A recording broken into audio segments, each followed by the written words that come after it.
I wasn't a captain, hardly even a lieutenant. I might have been a private in the rear ranks, a congressman with, how many, 4 terms under his belt. But I was a joyful part of President Kennedy's team.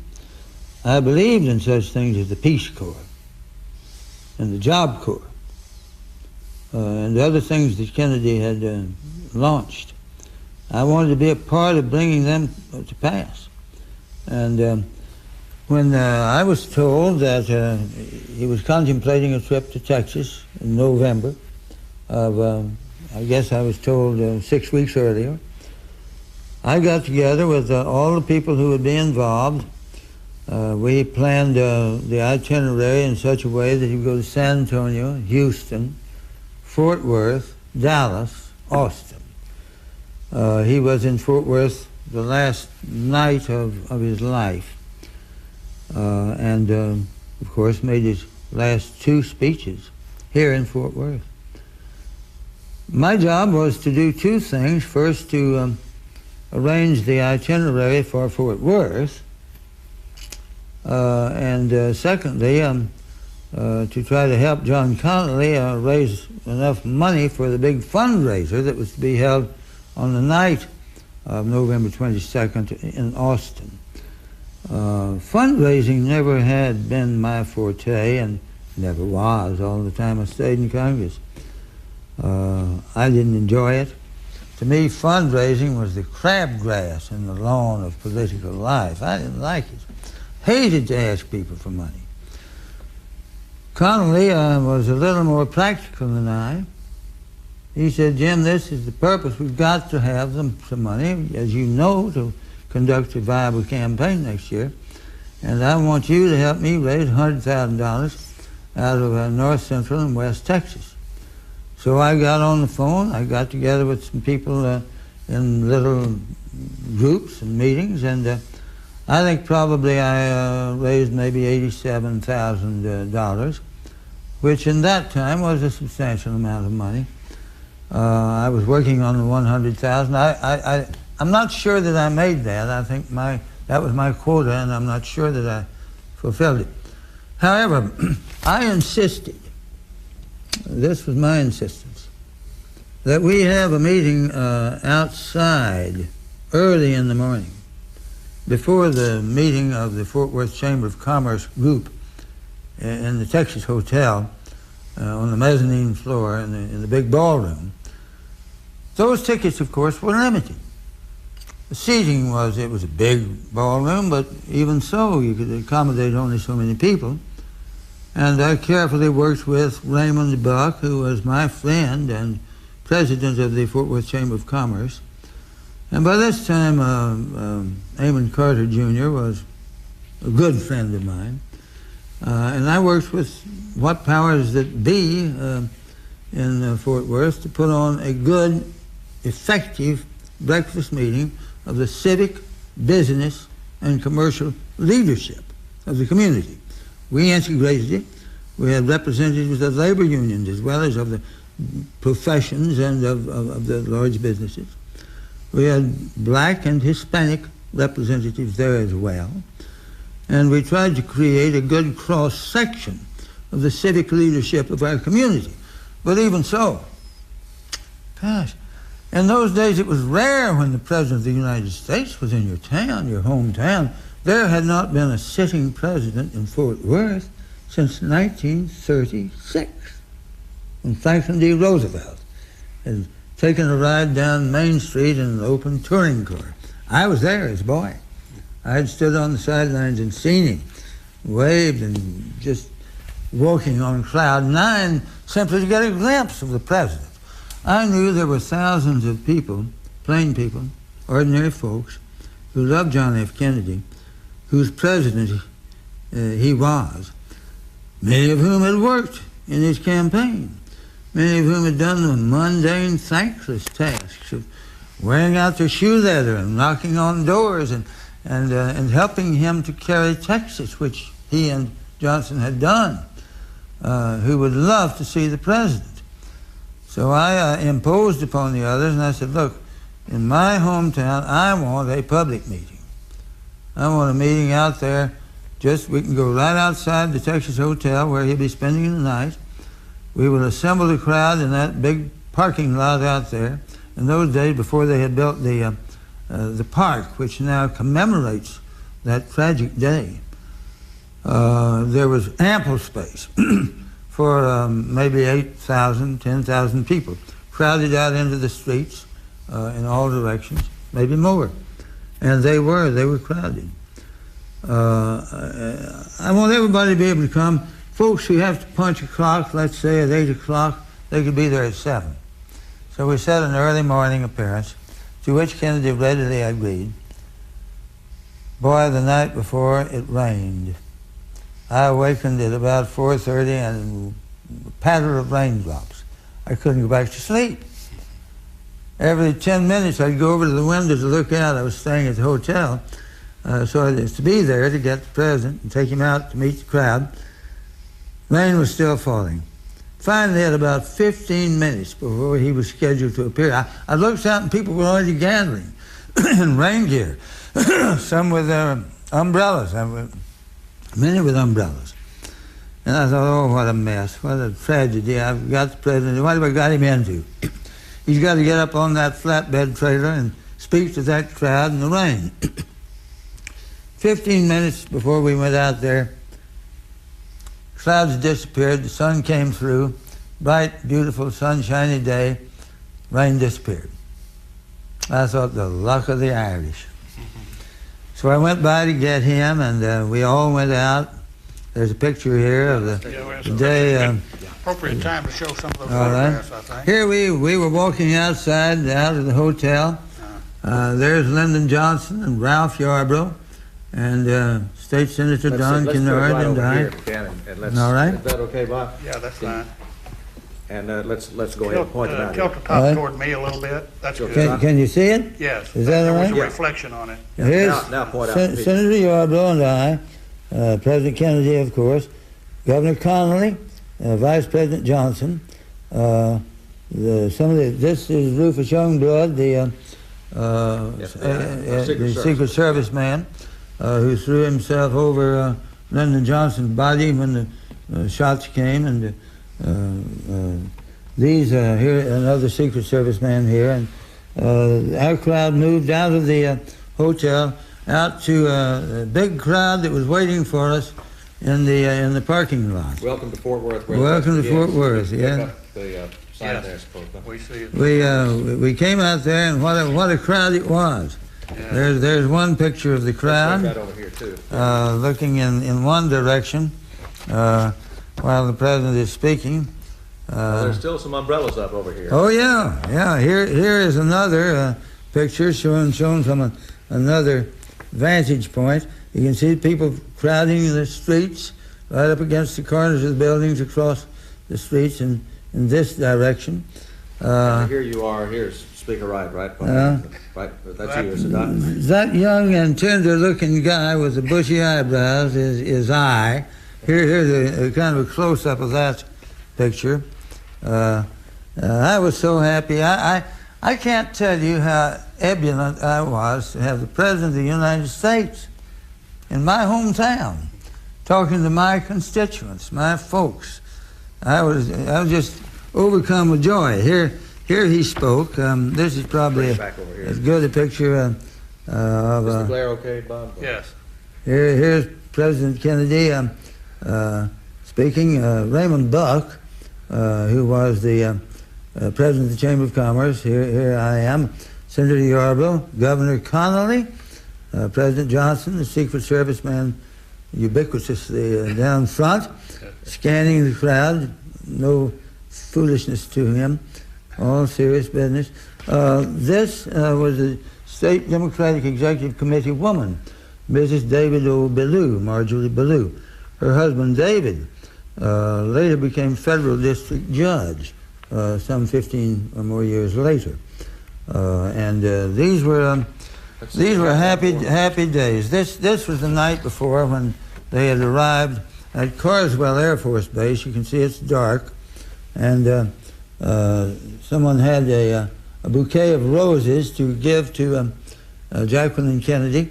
Those were yellow roses, and she took them and had them with her that night in the hotel. You see here Governor Connolly and Nellie Connolly, and there you are. There I am, Ralph Yarborough. Back here is Graham Purcell, congressman from Wichita Falls, who was with us that day. Here is David Ballou, whom I mentioned, later federal judge. Over here in the corner is Albert Thomas. The evening just before we left Houston, we had dedicated a federal building in his honor in Houston, Texas, and the president had spoken there. Go ahead, Bob. You started with the party in '63, coming to Texas in Washington? Yes. Okay. You were on Air Force One? Yes, along with others in our delegation. There were a number of us who left Washington on Air Force One to fly to Texas the previous day on November 21st. What was the feeling? What was the atmosphere coming to Texas? Did you get to talk to President Kennedy during that trip? Yes, oh gosh, yes. I talked with him more, of course, on the route from Fort Worth over to Dallas. President Kennedy really was absorbed with the consuming interest in how these two cities, Fort Worth and Dallas, so close together, were yet so utterly different in personality and in makeup. And you and he discussed this? Oh, yes. He and I and John Connolly had a discussion on Air Force One from Fort Worth over to Dallas that morning of November 22nd. There had appeared in the Dallas News that morning a scurrilous ad calling him a traitor and other unflattering things. He had seen that? Yes, he had seen that. And I was irate. I thought it was a damned inhospitable thing to allow, that the paper should have screened it out. I don't know what I was writing about, but how did he approach you on that? I mean, did he? He didn't approach me. I don't remember how the subject came up, but he was puzzled as to how to approach the Dallas News, how to be friends with them. They had written other unkind things. Mr. Dealey had written an unkind editorial about him, saying he ought to be riding Carolyn's tricycle or something like that. And we were trying to describe to him the different cultural history of our two towns. That Fort Worth was more of a blue-collar town, founded on cattle, wheat, cotton, railroads. That Dallas was a white-collar town, founded on banks, insurance companies, things of that sort. And I think he was fascinated by the comparison of the two. And I'm not sure if John and I were sociologists enough to give him a good understanding, but we did the best we could. John Connolly, you mean? Yeah. We did the best we could. I suppose that was the happiest and the saddest day of my life. Let me, up to before that we time. get to that, but let's go back to the Air Force One trip from Washington down. Yeah. Was there anticipation? Was there some consideration? You know, Adlai Stevenson had been attacked in Dallas about 1 month before. Was that discussed either among the news people or among your colleagues? Or? Wes, I can't say what may have been discussed among the news people, because I really didn't have that much access to them. I was not a prime target of their queries until they started for Fort Worth, and then they peppered me with a multitude of questions about Fort Worth, our plans for the presidential visit. So I don't know what was in their minds. It was not a matter of great apprehension on our part. I had been with Johnson and Kennedy on the day he had visited Fort Worth and Dallas in the 1960 campaign, had ridden in the parade midday through Dallas, deliberately timed for the noon hour so as to get a big overflow of people out there, And I had seen that there was not a lot of applause, not a lot of smiles. You're talking 1960. 1960. Right. And I had some personal question in my mind as to how warmly he might be received in Dallas. I didn't have any question how warmly he would be received in Fort Worth. But I wondered about Dallas. I needn't have. God, it was wonderful. It was gracious. It was warm. When he did get there, I know I'm getting ahead of the story. Okay. No, that's okay. We're there now. By the time we got to Dallas, and he opted for this open touring car, Secret Service tried to convince him to use a bubble-top limousine, which they had prepared for him there because of the safety precautions, security. He turned it down. John F. Kennedy made the judgment. Did you hear this? Yes, yes. He wanted to demonstrate his confidence and his faith in the people of Dallas and to be part of them, to share with them, to see them, to be seen by them, to look in their eyes, to wave at them. I don't know, we were in the 5th or 6th car back in Dallas, behind the press bus and press cameraman. Jack Brooks and Earl Cabell and I believe, were in this car together. Earl Cabell, then mayor of Dallas. Then, having been mayor, yes, then mayor of Dallas. Yes. I believe that is correct. Yeah, it surely is. We were just overjoyed by the marvelously hospitable turnout of people all the way from Love Field, all the way in through the city streets, down Main Street, and then when we turned there at the courthouse, Houston. going north, we were in such a good mood. I heard the first shot. I thought it sounded like a rifle shot, but I couldn't imagine. So incongruous to me was the idea that there'd be a rifle shot. Then I heard the second shot. And I thought, it was crazy. Someone is trying to fire a 21-gun salute with a rifle. It was obviously a rifle shot. And obviously the shots were from the same rifle. Anybody who's hunted knows how to recognize the sound of a rifle. And then the third shot came. You The cadence. distinctly heard these 3 shots? Yes. I distinctly heard 3 shots. That's all I heard. Now, this is not to say there couldn't have been some other gun with a silencer. I don't know that. I'm not authoritative on that. But I must say the audible shots were 3, and they were from the same rifle. Same rifle. But the timing of the third, the cadence, was just off a fraction of a second, enough to let me know, uh-oh, no, this isn't a salute. And then there was pandemonium as we turned heading west and past that. We looked and saw pandemonium in the cars, and Jacqueline Kennedy on her knees in the back seat, looking out behind, and we couldn't imagine what was happening. Then the car shot forward. Immediately after that, the car in which the vice president had been riding shot forward, and as we picked up speed to follow in train. As we passed the crowd on the grassy knoll, the look of sheer horror in their faces told me that they had just witnessed a traumatic event. On the faces of the people. Of the people. The people standing there. Been standing there. In utter trauma. Mrs. Shock. Cabell, you were in the car with Mrs. Cabell, who said she also smelled gunpowder. Do you recall that? Mrs. Cabell, Or was she in your car? I'm not sure she was in my car. We talked later at the hospital. She had said that she saw someone. And she said she saw someone. Saw yes. someone on the 6th floor, as it turns out, of the book depository building with a rifle in his hand.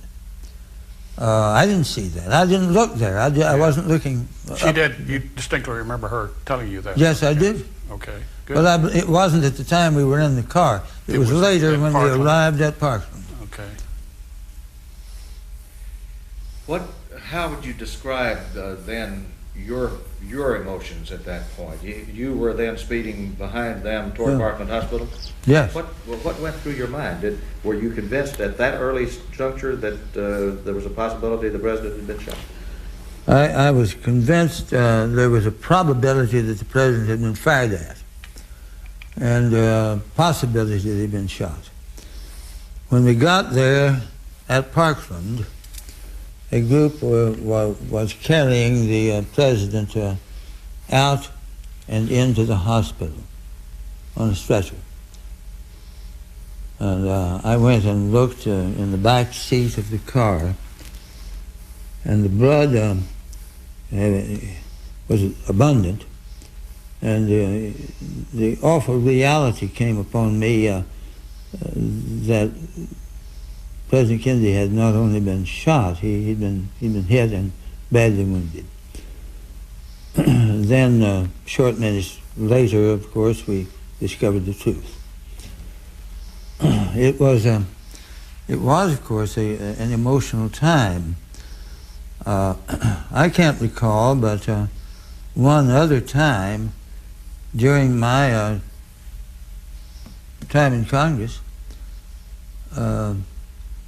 when I had been so emotionally impacted by anything. That day for me was an emotional roller coaster. The morning beginning with such ebullient joy, and then ending with such unutterable pathos, such unspeakable sadness, that this person, this man that we admired so much, in the very bloom of his youth, cruelly plucked off by so senseless a deed.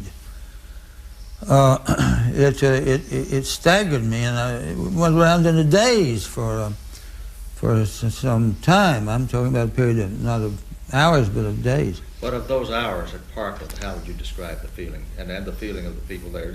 You did not try to go inside Parkland. Yeah, well, I did. Ultimately, I went in and spoke, had a few words with some who were in there, and Jack Brooks was in there with the. I went in to find out what had happened, and when we discovered what had happened, the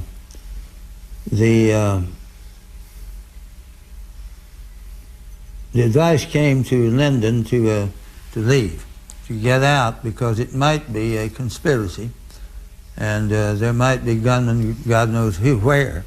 How did you hear about this, Mr. Speaker? Well, I was there. I mean, you just talk in the groups. The conversation had begun. I did not initiate it, nor participate in it, other than to stand there and in stony silence and traumatized. But you heard the conversation. Yes, and Jack Brooks said, "You need to get out and get back to Washington. You need to be." Somebody said you need to be sworn in. You're president. Lyndon said who would swear me in. Jack Brooks is the one who recommended Judge Sarah Hughes, and we called Judge Sarah Hughes. Someone went and called, and she was there and agreed to meet Johnson and the others at Air Force One, and there we had him sworn in.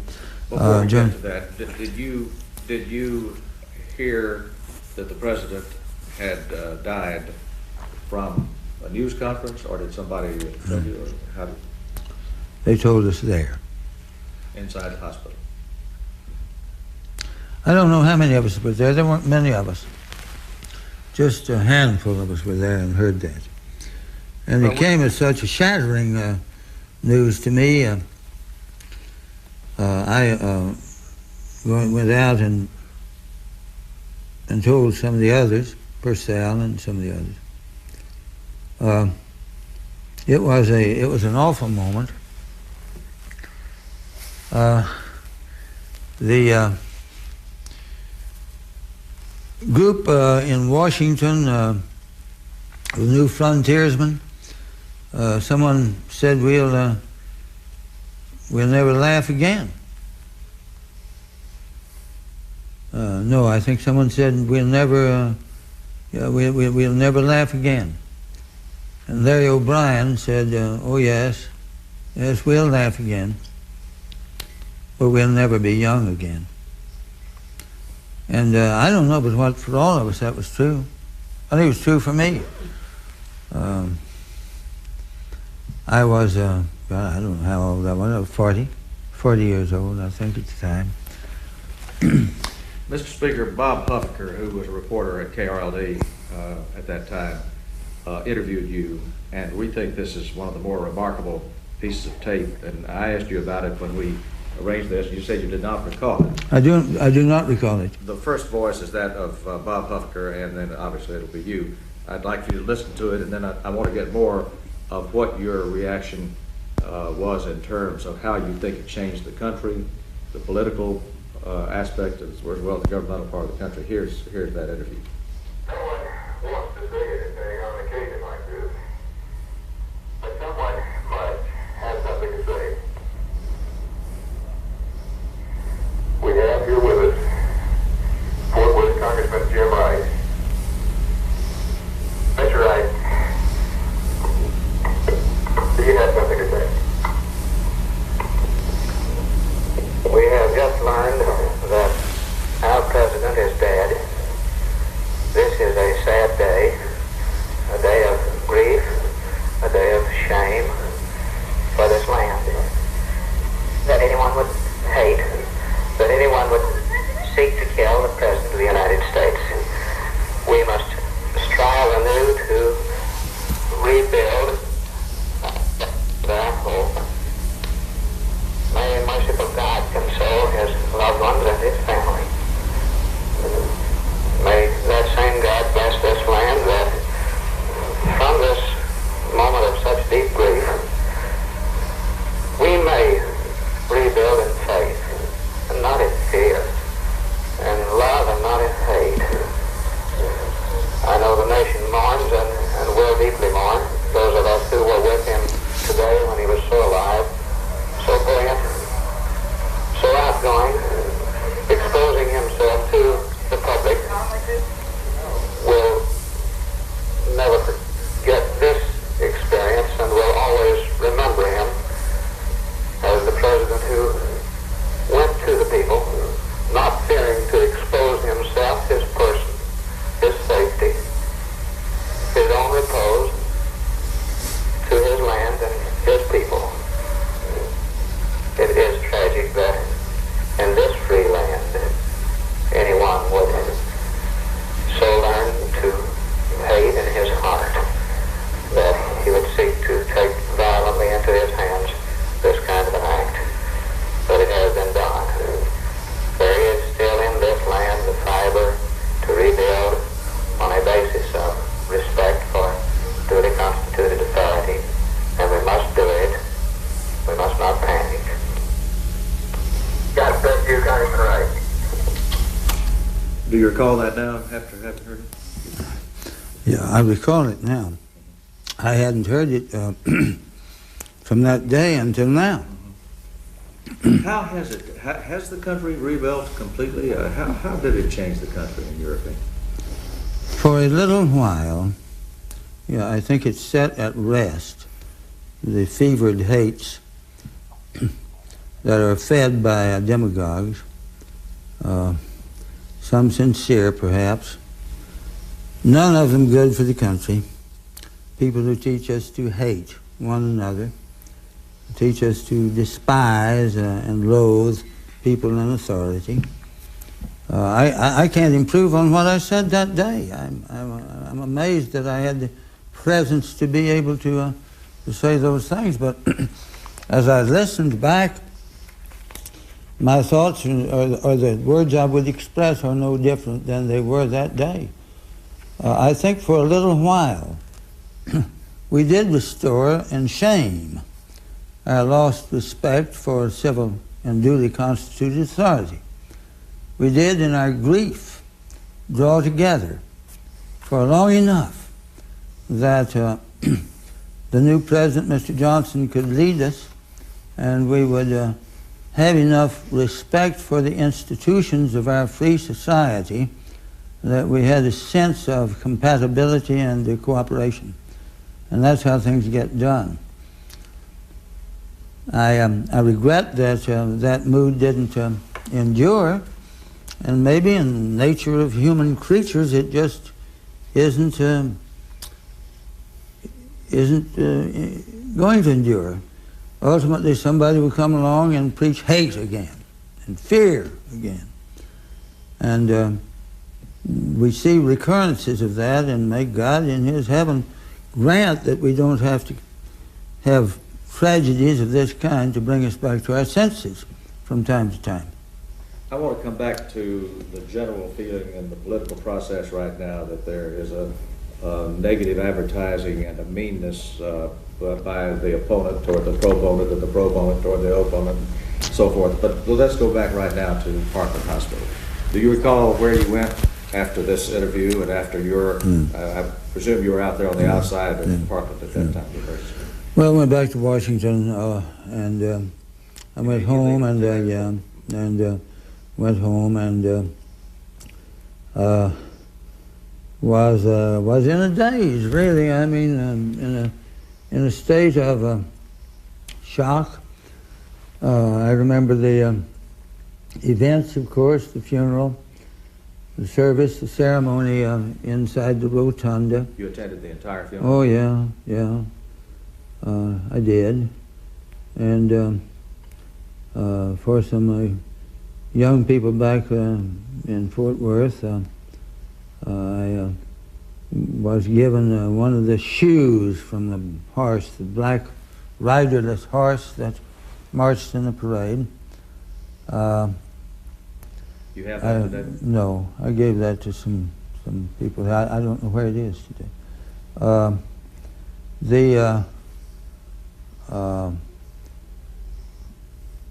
The long walk out to Arlington National Cemetery, the enormous throngs, crowd that cascaded out upon those lawns. Were you a participant in the walk? Oh, yes, yeah. You and other members of Congress Yes, were behind? yes, we walked. And stood there through the service.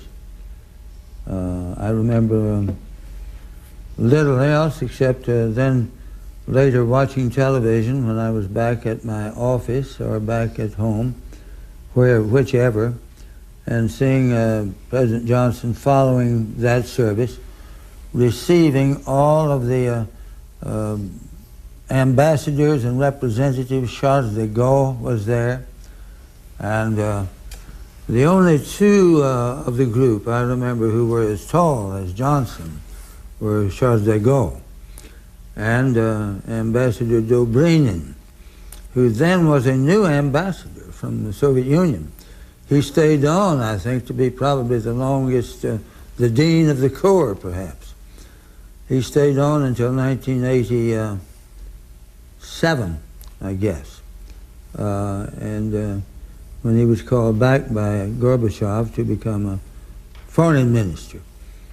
You were keeping up with events, Oswald's arrest, Yes. what was going on, say, back in Dallas, from that standpoint. Yes. And where were you, say, when Jack Ruby shot Oswald on Sunday morning? Were you involved in the ceremonies, you recall? I don't remember where I was. I saw the frequently repeated footage on television very soon after it had happened. That was a stunning thing. Never before had an event, a murder, been witnessed by so many millions of people. I didn't know Jack Ruby and wasn't able to identify with his motives or anything about him. However, when they began trying to piece together the truth of it all, and President Johnson appointed the Warren Commission, the very best people of unimpeccable credentials from half Republicans, half Democrats. I began to think, since this Oswald was from Fort Worth, I wondered if I had ever heard from any of his family. We kept card files in those days. Anytime a person wrote to me, that fact would be entered on a card bearing that person's name, and these cards were filed alphabetically and color-coded for different types of problems they brought to me. Sure enough, we discovered that I had received, I don't know how much earlier, 18 months earlier, 2 years earlier, I had received a letter from the mother of Oswald. He, at the time, was in Russia, in the Soviet Union, and she had not heard from him, and she asked me to see if I could find her son, who was now, I didn't know who he was, I didn't know who she was. She was a constituent. Did she speak to you personally? No, she wrote to me. Oh, wrote it was a letter, And I turned it over to our State Department, and they turned it over to the Russian, some internal people over there, and discovered and reported back that he, Oswald, had gone to the Russian authorities and tried to defect to the Soviet Union. Now, I didn't even remember this at the time, because it had been one of probably 100 similar problems I'd received that day. See, perhaps one of a couple of thousand I had received that month. Who knows? But we discovered, yes, we'd heard from her. And we had found out that he had gone to the Russians and wanted to defect to the Soviet Union, and they had not taken him up on that offer. But they said they would try to find him and get him to write to his mother. And I had received a letter telling me all of this, and had sent it to his mother, written to his mother, and said that they were trying to find him and get him to write to her. And I had forgotten about it, but someone on my staff remembered there was something about some guy over there. We found out, sure enough, we had heard from that very family. Margaret Reed Oswald, the mother, was quoted in Jim Bishop's book, The Day Kennedy Was Shot, that the State Department had paid for her son's return to this country from Russia, and that you were aware of the arrangement. Were you aware of such an arrangement, or had you heard of such? No, I wasn't aware the State Department paid for his coming back, although that may have been a consequence of the search for him. I doubt very much that the State Department did pay for his return, but it may have, I don't know. Would that This be is the first normal time. procedure? I don't think so, but You had not heard this? no, I hadn't heard that. I sure hadn't. But it may have. There may be a procedure like that by which our embassies abroad will seek to repatriate American citizens who get over there and are destitute and can't get home. There may be such a provision even now, and if there isn't now, there might have been then. I'm sorry, I don't remember that detail, but that's an interesting thing. Yeah. The Warren Commission report, you have pointed out that these were impeccable people with impeccable credentials who served on the Warren Commission. But as you well know, there are many people who've been critical that it was hurried to publication, that there were some inaccuracies. Did you feel that the Warren Commission report was correct? Do you think it was rushed too much? What is your view looking back on it this many years later? It's easy in hindsight to criticize something that seemed perfectly logical at the time. I knew what was in President Johnson's mind. In fact, I knew the words he used because I had heard him in his appeal to Chief Justice Warren to accept the chairmanship of this commission. What were the words? He had said, "You don't understand, Mr. Chief Justice, your president is asking you to do this for your country." He was explaining that it was absolutely necessary that we get to the bottom of it. All sorts of rumors were floating throughout the country. It was a very dangerous kind of a situation, with rumors afloat and no direct information, little knowledge of what had gone on. And so Johnson felt the responsibility to find the truth and to imbue that truth with the authority of the very most respectable, most responsible, most authoritative figures in the American government, in a wholly bipartisan commission. He chose Gerald Ford, later to be president, then the Republican leader of the House, for example, as one of the members of that commission, and the Chief Justice, a Republican, as the chairman of the commission, and people like Hale Boggs, a Democratic leader in the House, and Democratic and Republican ambassadors to serve on this high-level blue ribbon commission. They took reams and reams of depositions. They developed a body of evidence, and the evidence available pointed, I think, rather conclusively to their conclusion that it had been the act of a single gunman. Now, I don't know if that's true. Lyndon Johnson himself expressed some suspicion that there might have been some Cuban involvement in retaliation for an attempt that had been made. I had not known about it, on the part of someone acting in behalf of the CIA to assassinate Fidel Castro. Johnson thought the Cubans might have been trying to retaliate. Did you personally hear him discuss this? Yes, privately, not publicly. A small group of us. But he didn't know that to be the case. He had a sort of suspicion that it might possibly have been the case. Then it is conceivable. Still, you can look back and imagine a scenario in which there might have been a conspiracy. But it wasn't proven, and I think the bulk of the evidence indicated that Oswald, acting more or less on his own, had done this. I don't know.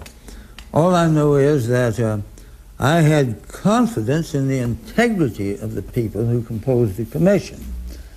And if they erred, or to the extent they might have been incomplete in the knowledge they unearthed, I'm certain that it wasn't an intentional cover-up. I'll just guarantee you they are not the character of people who would engage in a cover-up. People who comprised that commission were as honorable and as decent as America has. Did you see the Oliver Stone movie, JFK? Yeah, I did. Are you thinking about that as you say that? Yes. Yes, I am. What is your view of a movie or a publication such as this, under those circumstances? Well, I think Oliver Stone had a fixation on the idea of there being a conspiracy of some sort. I think he relied too heavily upon the imagination of this district attorney in Garrison in New Orleans, who may, I think Garrison probably embellished his beliefs with imaginary conclusions. Maybe he had some knowledge of something, but the people I knew from New Orleans did not have a great deal of faith in him or in his stability. I don't know, but I think Garrison probably went a little bit overboard in that regard. Incidentally, I've seen Garrison's film on Nixon. And what I'm Stone. Oh, Stone's. I'm Yeah, sorry. yeah, I'm okay, sorry. I think no. Stone went overboard a little bit. I think Stone in this film on Nixon continues his fixation with the idea of a possible conspiracy, and imagines that Nixon himself knew about or was privy to, if not involved in, such a conspiracy. I don't think there's a shred of evidence to that effect. And to imply that so broadly in the movie, I think probably does former President Nixon an injustice. The stigma that was placed upon Dallas immediately after and for quite some time after, and to some extent still today, for being partially responsible for the killing of the president. Did you receive that reaction when you went back to Washington from your colleagues in Congress? Or Yes, from some. can you give us an example? Well, there arose among some of the people in Congress who were devoted to President Kennedy an outrage, and some of them tended to think of Texans as undecipherable people of a breed apart, and tended to affix upon all Texans the opprobrium of being gunmen or people who carried guns and were reckless and violent with the use of firearms. I don't think that's true. I didn't think it was true at the time, of course, and would defend Texans, notwithstanding the fact that the one who apparently one who did shoot the president was from Texas and went to Arlington Heights High School, which was only a few blocks from where my home at that time was, in Fort Worth. It stunned me to think that our culture could produce anybody who would want to assassinate the president. Bear in mind that it had been a long while, in 1963, since an assassination attempt had been made upon a president. You'd have to go back from 1963 to 1933, maybe 30 years, in Miami, when an effort was made to shoot President Roosevelt, and the mayor of Miami, if I recall, was shot. I don't believe there had been any other attempt on the life of a president in the past 30 years.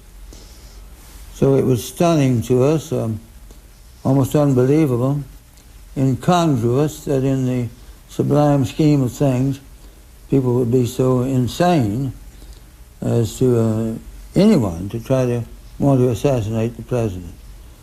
Now, of course, it set in motion a period in which many such outrages occurred, other assassination attempts and other assassinations.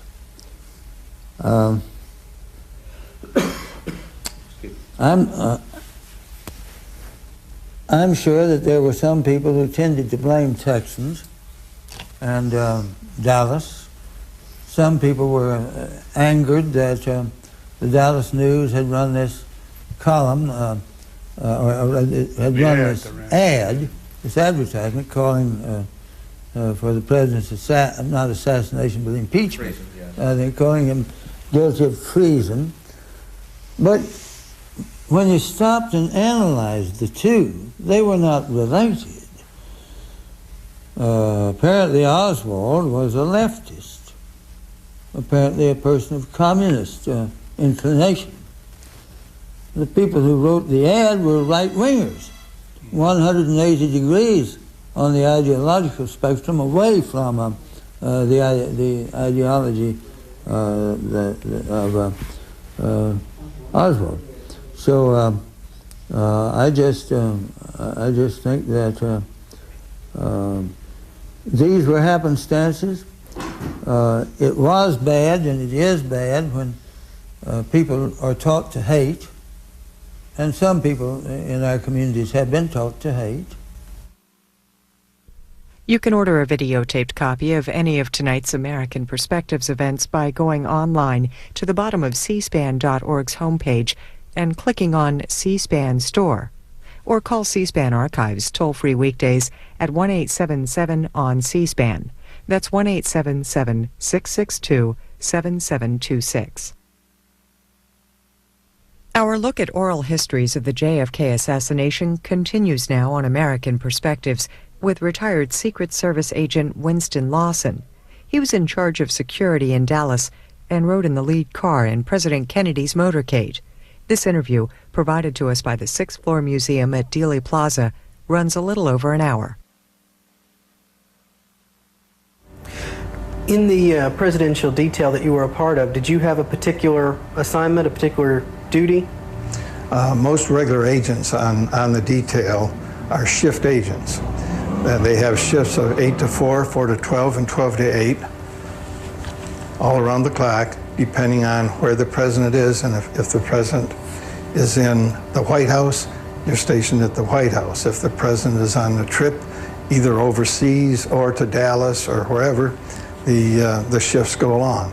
If the president is only going to be stopping in Dallas during the day, like he was, for example, in 1963, but overnighting someplace else, the 12 to 8 shift, the midnight shift, would not go to Dallas. They would go to wherever he was going to be staying overnight. And for example, he was going to be staying at the LBJ Ranch.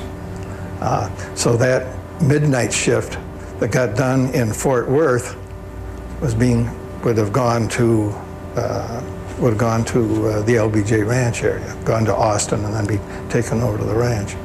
Did Mrs. Kennedy have her own separate agents? Yes, and to this day, depending again on the president, the family, and so forth, there's the main detail for the president, and then there are these offshoot details.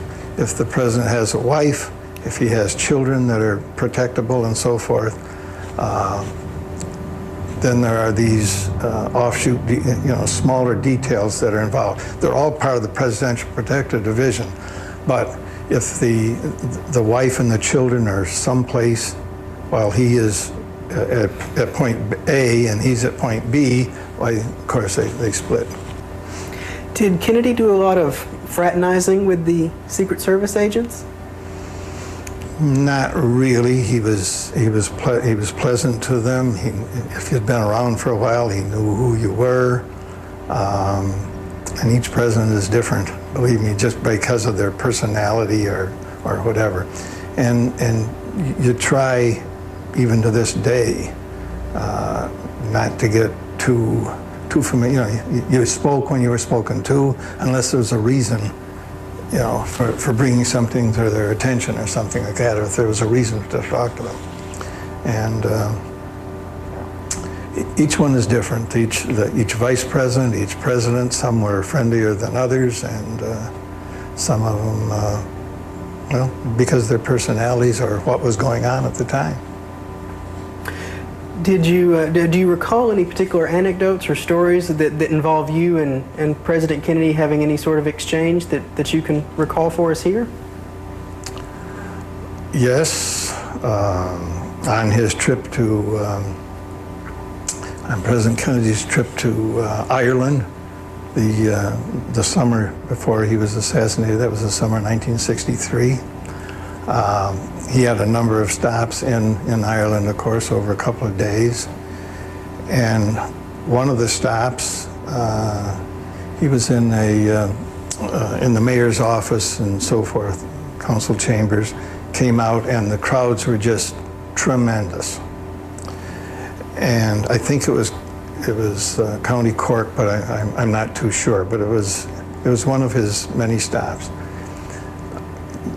Of course, he had his limousine, but he also had that follow-up car, the famous follow-up car that was later, talked about quite a bit in the Dallas assassination. The one that had the running boards all the way across the side, the Cadillac, which we had 2 or 3 of them in those days. And he didn't want to ride in his regular car, so because of the crowds, he got into the follow-up car. And the crowds were practically right up to the running boards. And we had agents on the running boards, both on the left and on the right, and the driver and so forth. And President Kennedy and one or two other people were sometimes sitting, sometimes standing in the back seat. And as we slowly moved through the crowd, and they were people trying to reach in to touch him and all that, somebody hit me on the chest with their hand or their shoulder or something like that. And back I went with the, see, there was a, the door came up, right about, not quite waist high, maybe buttocks high. And when they pushed me like that, it was just like a fulcrum. My feet went up and I landed on President Kennedy, who was sitting down at that particular time with my feet up in the air on my back, right on his lap. And he went, oof, and helped me get back up into my proper post. And there was a picture in the, that I have at home, as a matter of fact, and a little story in the newspaper about that in that city newspaper a day or so later. That's just one anecdote. Did you like President Kennedy? Yes. Mm-hmm. What about President Kennedy and his children? Did you ever see them together? Saw them a lot. Saw them both at the White House and on weekends when they were either at Glenora in Virginia or at the new place that they just finished building like a couple of weeks before he was assassinated, or up in Hyannis or places like that. Yeah, they played together a lot, and he was a very good family man. Did President Kennedy, to your knowledge, or did you hear him ever mention or talk about the possibility of some sort of violence coming to him or any type of assassination attempt? Yes, and this is, I don't know what to call it, but I did an advance for President Kennedy in Buffalo and Niagara Falls. I believe it was 1962. President Kennedy was going to Buffalo, New York for the Polish Day Parade. So he landed in Niagara Falls at a Marine base that was adjacent to the Niagara Falls airport there. Took a motorcade to downtown Buffalo, went out a little ways and joined the parade that was already in progress. He joined it out maybe 20, 30 blocks from the city hall where it was going to terminate, and he was going to give a speech. I'm from the Buffalo area originally, in that area. And my parents and my aunt and uncle and my brother and his wife, I made arrangements for them to be part of the crowd in Niagara Falls. And after he arrived, went downtown Buffalo, was part of the parade near the end, gave the speech on the front steps of on a platform at the City Hall in Buffalo, and got back out to Niagara Falls. He walked the fence line like he did here in Dallas later, and like all presidents usually do, or vice presidents or whatever. And I didn't introduce my family to him, but one of the supervisors on the detail who was standing next to him said, "Words to the effect, Mr. President, this is Agent Lawson's family." And President Kennedy said, "Well, he must be doing a pretty good job because nobody has shot me yet." No, I mean, when you think of what happened a year later, I mean, to hear something like that is just mind-boggling. Prior to what happened in Dallas, was there ever any incident where you felt like the president was in danger, or was there ever any incident where something had to be done to stop someone from doing anything? Yes. There was a time in the Palm Beach area when someone was arrested down there that it was coming down there to do something with the president. At least he said he was, and whether he would have or not, I don't know. But he was arrested. And there are other times when especially in a crowd when you got hundreds and thousands of people and everybody crushing in on you and so forth.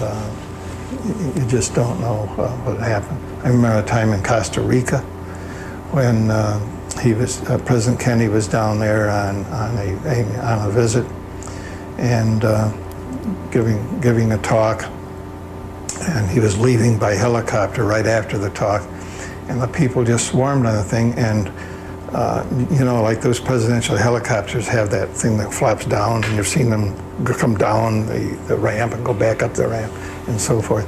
And we literally had to shove people off the ramp to be able to close the thing, to be able to take the helicopter off and all that. So it's, there are quite a few crowd times when you just wonder about it, yeah. Well, when did you first hear about the president planning a trip to Texas?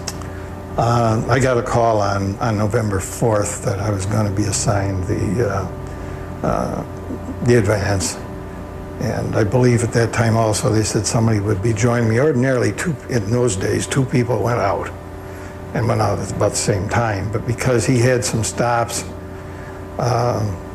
both in Florida and in Maryland, a week or so before the Texas stops, and also because he had not only the Dallas stop, but he had Houston, San Antonio, Fort Worth, Dallas, and then he was going on over the LBJ Ranch. The President's Protective Division, the White House detail in those days was pretty much decimated for advance agents for all these places. So they said, you're going to get on a special plane, you're going to go out and do the advance. And we don't have the complete schedule yet, but we'll have more for you probably on the 8th of November. And I did get more information on the 8th and did some things at headquarters and made phone calls to Dallas field office to let them know we were coming, and wrote a memorandum for the record that I had called the Dallas field office that we were coming and so forth. Found out a few more things, and then I think they said earlier here that on a special plane was one of the people dropped off at the various stops here. And then the agent to help me, who by the way actually was my senior, and if it had been any other time, and just like one or two trips and we had all, he probably would have been the advance agent and I would have been the assistant. But because he was doing an advance in Florida and wasn't able to come here until just a couple of days before the event, I was the advance agent there. Can you talk about what goes into advance work, especially when there's a planned motorcade and a speech? Well, there's an awful lot more involved now, and I like to think that, and I think the Warren Commission showed that I did, if not everything that we usually do, probably a little bit more than we usually do. Or did, I shouldn't say do, because now they got all kinds of things that we didn't have and all kinds of people that we didn't have. But the advance agent has to work with what they call a political advance man or woman that comes from the White House. Sometimes they borrow them from, maybe if there are a lot of things going on and all of their advance people are being used, their advance staff, they know of people in the Interior Department or Agriculture Department or something like that that they've used in the past and throw them in. So you work with the advance people that are representing the White House, whether they're from the White House or not. You work with the local committee. You work with the Air Force that will be bringing the president to the event. You work with either the Marine helicopter people or the Army helicopter people. If there's going to be a helicopter movement involved, you work with the local press and the White House press, and it's quite a coordinating job. You naturally, then you go to the police jurisdictions. Now, that varies. If there's an airport If there's an airport that's outside the city limits, that might be the jurisdiction of maybe a sheriff's department.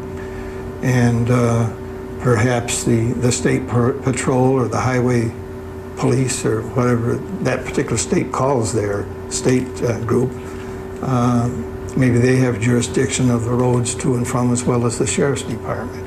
And then, of course, if there's a city involved, then you've got the city police. So you have to coordinate all of this with the various police jurisdictions, be it 1, 2, 3, or whatever. And it's quite a coordination job, so forth. Was the advance work in Dallas typical of any other city you did advance work for? Yes and no. It was, for example, most field offices, when you would do an advance, whether it, let's say Syracuse or let's say someplace else, there's usually a VIP section in the police department that handles VIPs, hence the name, that come to town. And you know, whether it's a well-known rock group or whether it's somebody that's a government official or whatever. And often that person is a sergeant, a lieutenant, or once in a while a captain. And the chief of police or whatever assigns that person to be your liaison, and you work through that person, so forth. It was the very first time that I ever worked on any advance, before or after that, with the chief of police, the deputy chiefs of police, and the assistant chief of police. That, you know, that was unheard of. Chief Curry, Batchelor, Stevens, I can't remember all the names, but there were 4 or 5 of them that were either deputy chiefs or assistant chiefs or something like that. They were a part of it from the get-go. In the meetings, not just meeting with some sergeant or some lieutenant or something like that. I mean, you met with Chief Curry or the deputy or the assistant chiefs of police. And when you did the route, instead of going with a sergeant or a lieutenant or something like that, you had 1 or 2 of them in the thing. It was amazing. And then on the other side, on the Secret Service side, if you went to Syracuse or to Toledo or Chicago or something like that, yes, the agent in charge would talk to you and find out what was going on each day during the event and so forth. But the person that you worked with, the person that took you around to the host committee or to the hospitals, to the this, to that, whatever it is, part of the advance that you were doing, was usually one of the agents or a couple of the agents in that field office. Forrest Sorrells, the agent in charge of the Dallas field office, spent every waking moment with me for that 10 days that I was here, between the 12th and the 22nd, with me from morning till late at night. Unheard of. The motorcade route is something that's come under a great deal of controversy in the years since, mainly because there's been a charge that the route was changed at the last minute. Can you talk about that a little bit? Well, in a couple of words, that's false. That myth is wrong. That route, at first we didn't know what route it was going to be because we didn't know where the speech/luncheon site was going to be. It was either going to be probably at the Women's Building at the State Fairgrounds, or it was going to be at the Trade Mart. And early on, in the first couple of days of the advance, went to both places. And it was later determined that for one reason or another, it would be better to go to the Trade Mart. And so then it was pretty much, if the White House wanted people to see the president see the people, you know, and going to the Trade Mart, but the most people are going to be downtown, that route almost had to be what it was, except for maybe a couple of places out near the airport. But eventually we had to go down Main Street, and of course it's one way here now, but then we had to come over towards the school book depository and turn left onto Elm here to be able to go onto the Stemmons Freeway, which we needed to do the best and most practical way to get to the Trade Mart. If the motorcade had continued to go straight onto Main and then try to get onto the on-ramp to Stemmons Freeway, there's a concrete divider which separates the road there. The Secret Service would have never authorized a motorcade to go over a concrete divider, would they? Well, that wouldn't have been too good. I mean, theoretically, you could probably make some kind of a little bridge-like thing to get over it and whatever, but it was decided by the police and by the local by the local field office and by me that knowing what we had to do and where we had to go and the time of day we had to do it, that was the best route. And often, and this is not a tale out of school, but if a president or a vice president or something like that is going to a town, to a city, to be seen and to see them, often it's arranged so that they're going around noontime or they're going around supper time or time that people are getting out to go home. Why is that? Well, why not? Because people are coming out of the office buildings, people are downtown shopping, you know, especially at noon, they're not home cooking supper or whatever.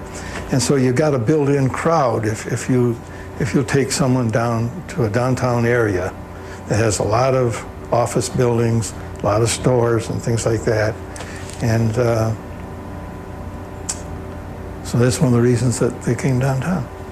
Were you part of the team that made the decision to use the Trade Mart instead of the Women's Building at Fair Park? In a way, I had no objection to the Trade Mart. And I had there was some problem with the Women's Building, with the catering and as I recall and think now, we're talking almost 40 years, but a lot of which I was trying to forget things rather than trying to remember things. And as I recall, I think there were columns and things like that in the Women's Building where the luncheon was going to be, and some other problems. And it was pretty quick shot to just, since we had to come downtown anyway for the staff, and he wanted to be seen and have a motorcade through downtown, and then onto the Stemmons Freeway and right off to the Trade Mart, which would be pretty good then to go back to the airport. We've done interviews in the past with some of the local civic leaders that arranged the luncheon at the Trade Mart, and a couple of them have noted that the Trade Mart has the different tiers with the tables. Yes, it sure does. There. And that was a new one for me, as a matter of fact. They tell the story that they were trying to open up that area because the demand for seats was so great, and they talk about having trouble having confrontations with the Secret Service trying to open up that area to get seating up there. Do you recall that? No, I don't, but you couldn't really have, there were, as I recall, there were various of these walkways from one side to the other and up like one level and another level and another level. I can't really remember, but there were probably 2 or 3 levels at least of these walkways across and all that. And you wouldn't want anybody over him, and so another thing that has to be considered is that you only have so many people to put on posts or to be part of a security thing. The police department, the sheriff's department, the highway patrol. What are they called? I can't remember now. What's it called here in Texas? The Rangers? No, there's the ones that give the, if you're speeding and you're out on a regular state troopers. Yeah, the state troopers. All right. Every one of them did a wonderful job. And let me stop. Remind me where we are in this thing. Okay. But let me say right now that there is no way, possible, shape, or manner that the Secret Service would be able to come close to doing what they do without the local authorities, be it the city police, the sheriff's department, the state patrol, highway troopers, whatever.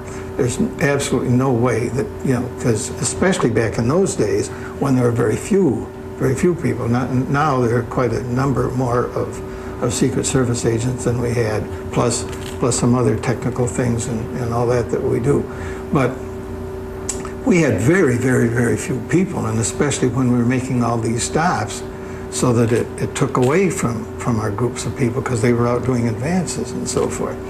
And we depended greatly on the city police, the highway patrol, and the sheriff's department. And as I recall, they big-browed and stole all kinds of people. You know, if I remember right, there were probably 50 or 60 police for the Trade Mart itself. And, you know, police along the route, and police here, and police there, and so forth. And there are many things you could do if you had thousands of people to do it, but they bent over backwards and gave us very, very good cooperation. Now, like I said before, where were we? We were talking about the Trade Mart. Yeah, okay. Well, you see, if we'd have had oodles of law enforcement people to be able to put on all of those things, you know, yeah, we probably could have accommodated them, but it wasn't possible. In your advance work, did you ever visit Parkland Hospital? Oh yes, went there before the event. That was standard to always visit the local hospital and arrange? Well, it's not just the local hospital, it'd be a hospital where it would be closest to whatever place you're going to be. You know, if your stop envisions an overnight at a hotel and a ball game and a civic reception or this or that, it's not uncommon to have 7 or 8 different, especially if it's an overnight, events going on, afternoon, evening, the next morning or whatever. So you pick out what is the best hospital in the area that you might be in at a given time. If it's a matter of not too much of a difference in time, let's say there's a very small hospital near a hotel that you're going to be staying overnight, but maybe within 3 or 4 minutes there's a much better hospital with better emergency facilities and all that, you'd probably go to that one. But you pick out, depending on where your protectee will be at the time, the best hospital to go to. Then again, depending on the event, sometimes you have pre-posted ambulances. Like if it's many times at a hotel for an overnight, a city will, if it's a city ambulance, sometimes they're private ambulances. You know, again, it depends on the city that you're going to, but you'll have pre-posted ambulances, something or other, and then you depend on the doctors and the medical people to take you where they think is best. A heart attack is better to go to this hospital. A gunshot wound is better to go to that hospital. Dallas during this period of time had some political problems. It was a hotbed of extremist activity, and Adlai Stevenson had an incident here in October. President Johnson had an incident. Exactly, in 1960. Obviously, you were aware of this. Was there any extra precautions taken, or was there a heightened sense of awareness, I should say, because of this? I think there was with the police, and that's my personal opinion, is why Chief Curry and the assistant chief and some deputy chiefs and so forth were part of this whole thing all the time, and maybe even Forrest Sorrells. That may be why, for the first time ever, instead of being assigned a lieutenant or a sergeant or something like that, to be the liaison, that these high-ranking officers were part of this advance. Now that's hindsight. I didn't know that at the time, but I mean, certainly that it makes sense to me that that's what was going on. Well, let's get to the morning of the 22nd, if that's all right. Unless there's anything important that I've left out along the I'll way. probably think of 15 things after I leave. Okay, well, if you come up with anything, let me know. But the morning of the 22nd, you had been here in Dallas the entire time. Since the 12th. Okay, so go ahead and let's talk about Love Field that morning when you met the party, and pick up the story there. I think I had a few things to do and went over to, before Love Field, went over to the Trade Mart and left Agent Grant off, who had joined me a couple of days before that and who was going to be the site agent at the Trade Mart. And naturally there were many questions to be answered by people coming up to you, and like there are in every advance. What do we do here? How about this problem? How about that problem? So, Was the bubble top planned to be used in Dallas? the bubble top, of course, was not an armored car. You know, the doors and the chassis and so forth of that car, that Lincoln, is not an armored car, nor was it bulletproof on the bubble top, which was plastic. I think most people that even knew there was such a thing figured that it probably was, and looking back at it, you'd wonder sometimes how many people might have tried something in parade situations but thought, you know, what good will it do us? He's going to be in this car that you know, you'd have to hit with a rocket, or you'd have to hit with a hand grenade or something like that. But it was raining, and the telephone call to Fort Worth, to and from Fort Worth, said, if it is raining, leave the bubble top off. If it stops raining, if it's raining, leave the bubble top on. If it stops raining, take off the bubble top. It stopped raining. Now you would wonder something that I've thought about an awful lot. If that bubble top had been on, would Oswald have tried the shot at all? Because he might have thought, oops, you know, this isn't going to work because you know, it's bulletproof. Or the next thing is, if he had tried, that thing has a curvature to it, would it maybe have hit and glanced off? The next thing, that thing was put together in sections, and it had these strips about this wide, metal strips, and that thing was configured so you could have the bubble top on the front, you could have it on just on the back, you could have it all off, you could have it all on, and a couple other configurations that you could have. If Oswald had said, well, okay, I'm going to try it anyway, and shot, maybe it would have hit one of those metal pieces to help keep the thing on. So just never know. That's something to think about. If you would just start with the presidential party arriving at Love Field and take me through the motorcade. Okay. To jump back a couple of minutes, the vice president's plane was in, and so that's the small staff of his, plus his agents and the vice president and so forth. They greeted the local host committee and some other people, and then went over to be in the area where we were going to spot the president's plane.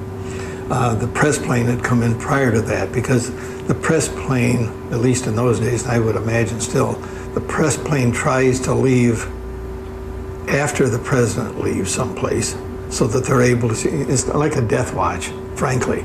They're waiting to see if something happens getting on the plane, or before he gets on the plane, if the plane crashes or whatever.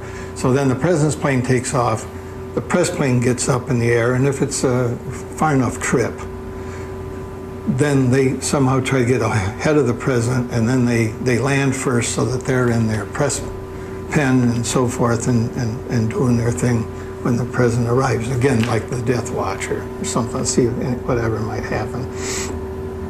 So you've got the press, and you got the local host committee, and you got the vice president's group visiting the president. And the president comes, and Mrs. Kennedy and some staff and agents and whatever come down, and goes over to the chain link fence that was there. I have pictures of it that there are all kinds of people on the other side of the fence, and there are all kinds of people on the airplane side of the fence. You can't even see the fence. There are almost as many people on the airplane side of the fence because of the hangers on and the staff and the press and the this and that, you know. So, and President Kennedy and Ms. Kennedy go along the fence greeting people and being seen and seeing people, and for a few minutes, and then they go over and get in their car, and the motorcade takes off. A special cut was made in the fence to allow the motorcade to go out to a certain place, to start the motorcade and all that.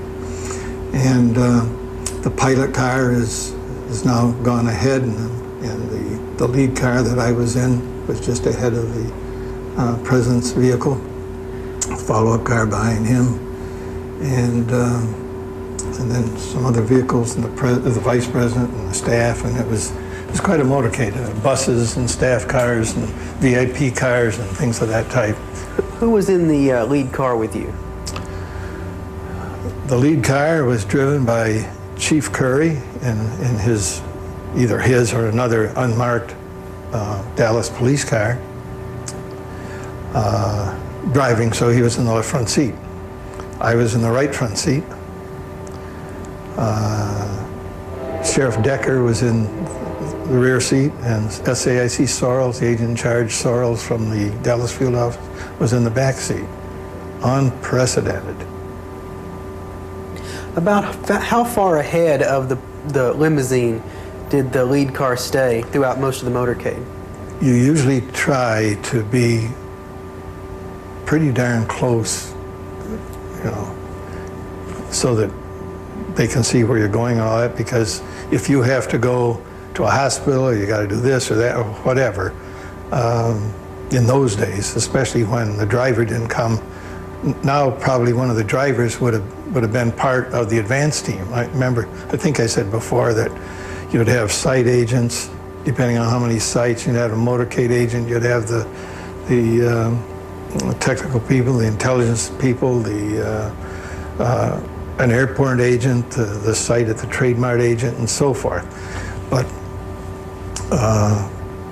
the lead car, the presidential car, follows that lead car, and he stays up pretty darn close to the lead car to keep anybody from coming in between the two cars, just like the follow-up car is almost on their bumper, to prevent people, things, cars, etc., from coming out of a side street and being able to get in between. As a matter of fact, that's the only reason why Clint Hill was able to get on that car, was because it was so close to the president's car and all that. In some of the films that we have here at the museum that show the motorcade going along, you see the buildings downtown, and there's open windows and people looking out of the windows. Yeah. Was that something that concerned you as you were going along? It concerned you, but in those days there was nothing you could do about it. Mm-hmm. If there's a parade situation today, each field office has already made a survey of known motorcade routes, whether it's in Dallas or New York or wherever, to probably the areas that people would be going to in a motorcade type situation. Agents have inspected the building with the maintenance people, the building manager, owner, whatever. And today's modern buildings, most of them, you can't open up a window.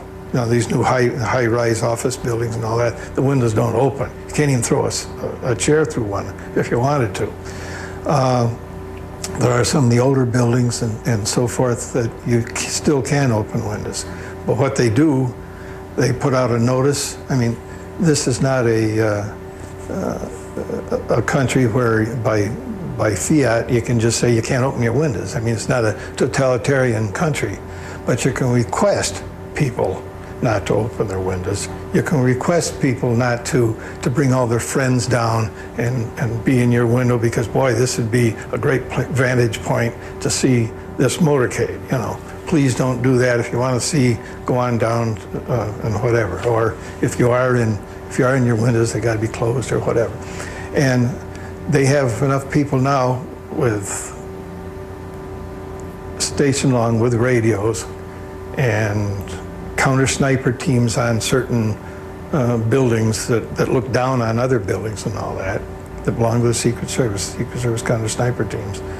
And if they see an open window, or if they see something that looks suspicious, and also it's requested that people not be on rooftops and all that. And there are certain things that they do so that you'd know if there's someone on that rooftop, that's a security person or whatever, you know. So if they see anything that type, immediately it's broadcast, such and such a building, the 6th floor, right-hand side, there's an open window. That gets broadcast to those agents or the police in that area so that they can immediately check it out or at least keep it under surveillance if they can't get there in time. And at the same time, it goes to the motorcade. We have a home movie that shows the motorcade making a turn. I believe it's from Lemon Avenue onto Main Street, and an agent or two agents from the follow-up car come and ride on the side of the presidential limousine. Why would they do that when making a turn? They may have seen something in the crowd, or maybe people started out, you know, it's not uncommon. As a matter of fact, it's common for people to try to get out, touch the car, touch the president or whatever, and that's why that's a bone of contention sometimes between the president and the staff and the Secret Service.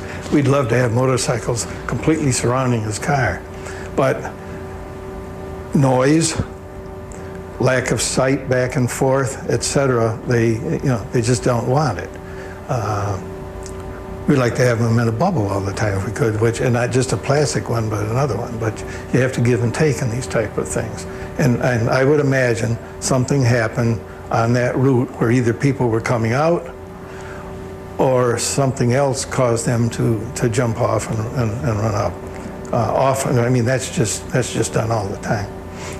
At one point during the Dallas motorcade, there was a group of people, and they had a sign that said, you know, please stop and shake our hands. And I believe the motorcade did slow long enough for some folks to shake the president's hand. Do you recall that? I don't, but that happens a lot. Mm-hmm. You can plan, depending on the president that it is, the type of things that you know he likes or doesn't like, or she. I mean, I'm sorry, I'm not a chauvinist, but so far we haven't had a lady president, so I'll probably keep saying she and all that. But rather than probably keep saying he. But President Kennedy, you could almost always figure that he went by a Catholic church or Catholic school and there were some nuns and some kids out there. He was going to stop. I don't know how many times. You just would know that. And if that was on your particular route, you'd try to put some police there ahead of time and all that, you know. And if, like the sign you said, sometimes there's some signs that you know what they're going to be. But as you're going along and all of a sudden you see this sign, you say, oh, that's a catchy sign, or that's something that I'll bet you that those people about 10 yards behind us or less are probably going to stop. And it happens a lot. Frankly, I'd rather see the president go along and going along, all of a sudden the president would see something, be interesting, stop the car, I want to go over here, because that's an unplanned thing. Now, where it's dangerous is that if somebody has a catchy thing or some reason, you know, somehow it's going to tickle their fancy, and then plan it so that he's probably going to stop here, so I'm going to be the assassin here and so forth. But it's the true unplanned things. You don't have to worry as much on those unplanned things. Sometimes people, oh, didn't that drive you nuts when he stopped at such a place? No, frankly, I'd rather have him stop there when no one knew that he was going to do it than someplace that you would know about. There had been some anti-Kennedy literature in Dallas, the Wanted for Treason poster and the black bordered ad in the Dallas Morning News. You saw this prior to the motorcade? I did. What did you think about it? Well, you know, it's a free country. They can say what they want. You know, you'd be concerned about it, but you've made your plans and you've done the best thing you can and just hope that everything will work. Did you report it to anybody, or was that not? Well, the police brought it. I can't remember now. Someone brought to my attention Mr. Sorrells had already seen the flyer, for example. The police brought it to my attention. They knew it before I did. Do you have any idea whether President Kennedy saw any of that literature? I do not know. During the motorcade, were you focused on the car, or were you looking at the crowds? I probably should have had a head on a swivel because I would be looking forward. For example, I remember looking forward here, at the overpass, and seeing people up there who had been arrangement that there'd be a policeman, at least up there, and if anybody, they couldn't be directly over us and so forth. Well, there were some people standing on that, and I was trying to kind of making a motion like this, to the policeman, get these people away from us and so forth. I also would keep looking behind to make sure that, to tell Chief Curry to speed up, to slow up, to whatever, depending on the situation. I'd be looking at the crowds also, just in case I could see something and broadcast to the follow-up car, or particularly the president's car, saying, watch out for such and such on the right or left. So my head would have been on a swivel the whole time, looking ahead, looking forward, looking sideways, looking backward. As you entered Dealey Plaza, did you make any comments to Chief Curry? I don't remember that I did. I seem to remember reading in your testimony that you made the comment that you were only about 5 minutes away. Oh, yes. I think I probably asked him, aren't we about 4 or 5 minutes from the Trade Center? I think he said yes. And I said, okay, so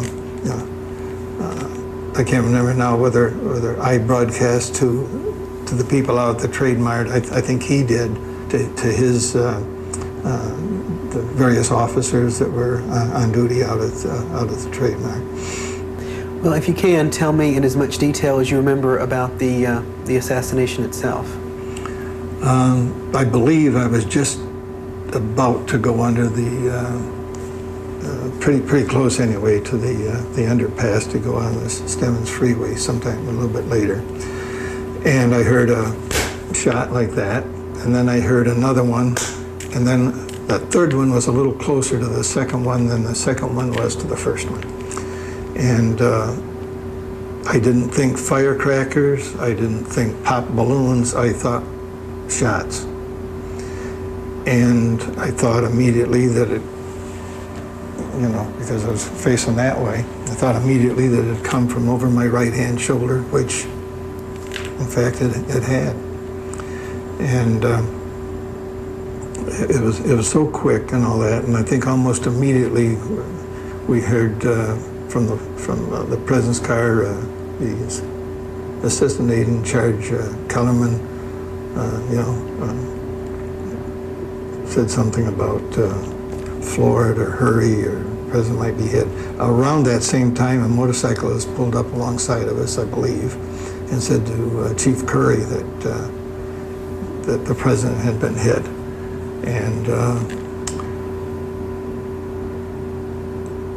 both of us said to one another, we got to get to Parkland Hospital, and he started broadcasting whatever he had to do, and I started calling on my radio to people and so forth, and he floored it, and we went out Stemmons Freeway going like heck, and as a matter of fact, lost most of the motorcade, that wasn't part of the security bubble.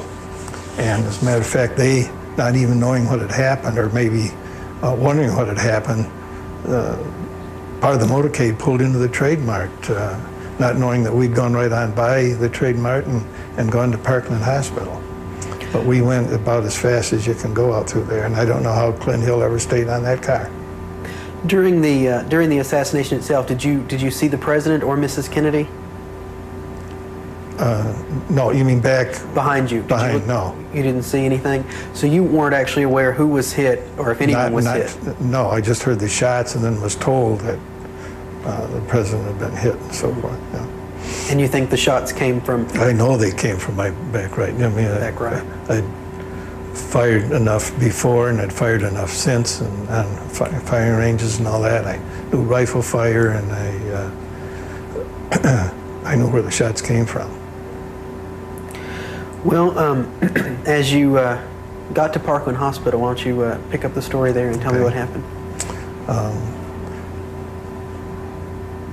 Chief Curry had already had someone notify the hospital that we were on our way. And when we arrived, I ran in the emergency area and met someone coming with a couple of gurneys and all that, and turned around and helped them get back out, these gurneys out to the car.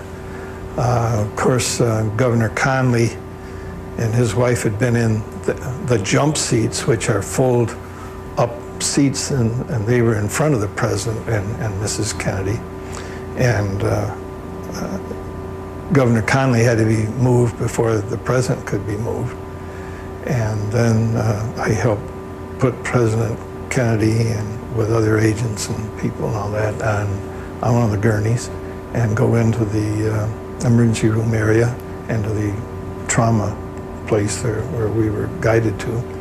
And originally went on in with the President and the doctor and the people were pushing the gurney and all that. And then not too much later, I don't even know how much longer, but I went back outside to make sure that, because my advance wasn't done, make sure that we had people from the hospital, just letting the proper people in the area, that there were agents in the area. I soon found out that they were already taking care of President Johnson in another area close by. The agents had him and so forth.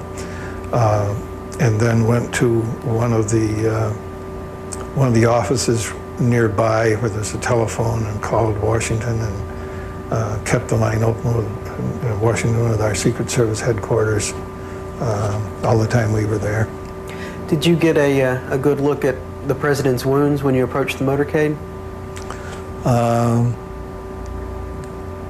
No, I don't know if Clint Hill had already put his coat over his head at that time or not. I don't recall whether, but I know that when we were in the trauma room and when they were starting to take care of him before I left the room, that he was not moving. He was extremely gray. I mean, I can't describe the color that he was. Did you feel at that time that it was a fatal wound? I think I did in my mind. The back of the limousine, it was pretty bloody. Did you notice that when you went up to it? No. You didn't? Did you encounter Mrs. Kennedy or have any communication with her during this? I didn't have any communication with her, but she went on in, with us to the trauma room. And she was in there for a while, and then I think her staff took her out and so forth. What were you feeling at this moment? Shock.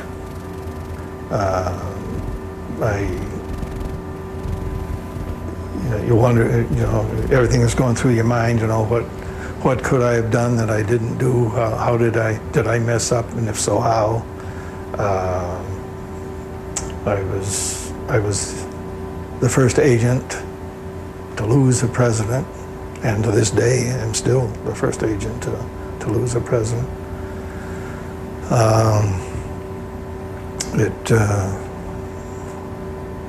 I can't say that I couldn't believe it because that it can happen all the time, but I was in shock that it did happen.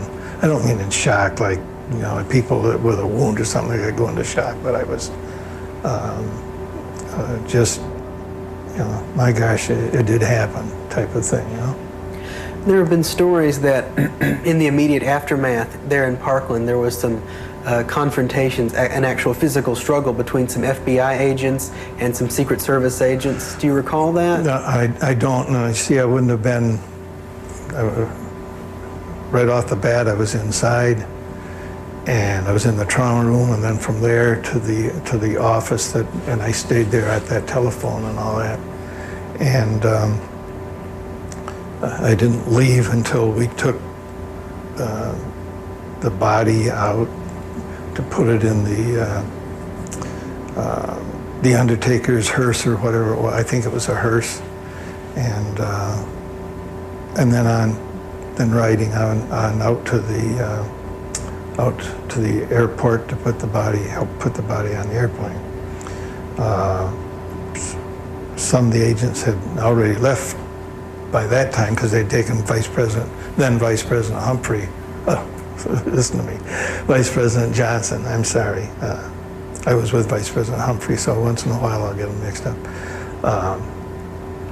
But some of the agents had already gone out with Vice President Johnson, and then, of course, he was not sworn in because he waited for Mrs. Kennedy to get out there before he was sworn in, and that was after we got out of the place.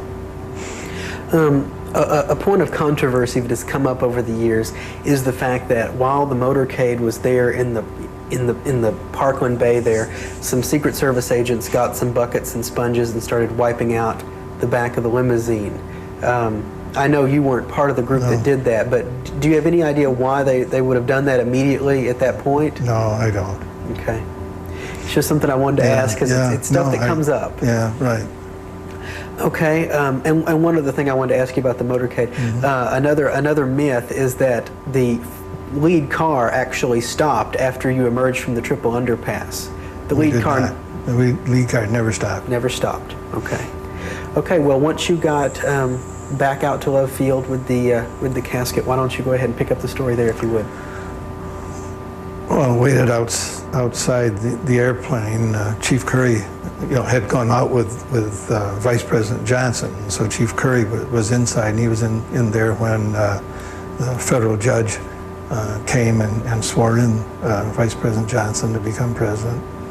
And then pretty soon the plane started to taxi and left. And I rode with Chief Curry in his car down to police headquarters. And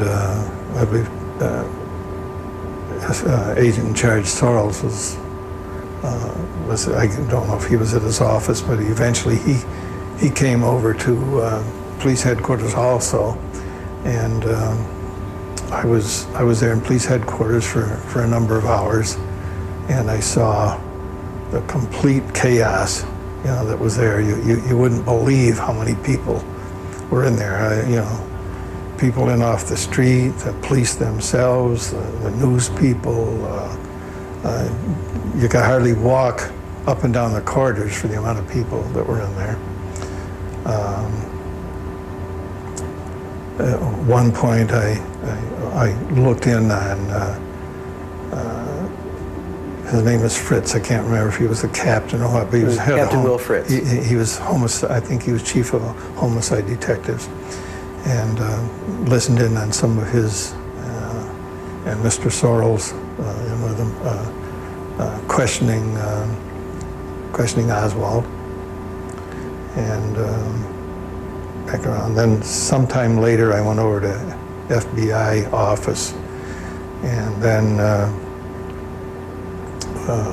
eventually was taken to one of the Air Force bases near here, and rode back to Washington, D.C. to Andrews Air Force Base with some of the evidence that they had collected, and a couple of the FBI agents that were on the plane. And we landed back there about 6 in the morning, 6 or 6:30 in the morning at Andrews Air Force Base, Eastern time. While you were at the police station, did you ever see Lee Harvey Oswald? Yeah. Did you sit in on some of the questioning or anything like that? No, I didn't sit in on any of it. I watched some of it, and I saw a couple of times when I think they moved him from one place to another place, but never talked to him, never. Considering your position, did you have any personal feelings when you saw this man? I suppose. Yeah, I really can't even think right now about it because I still.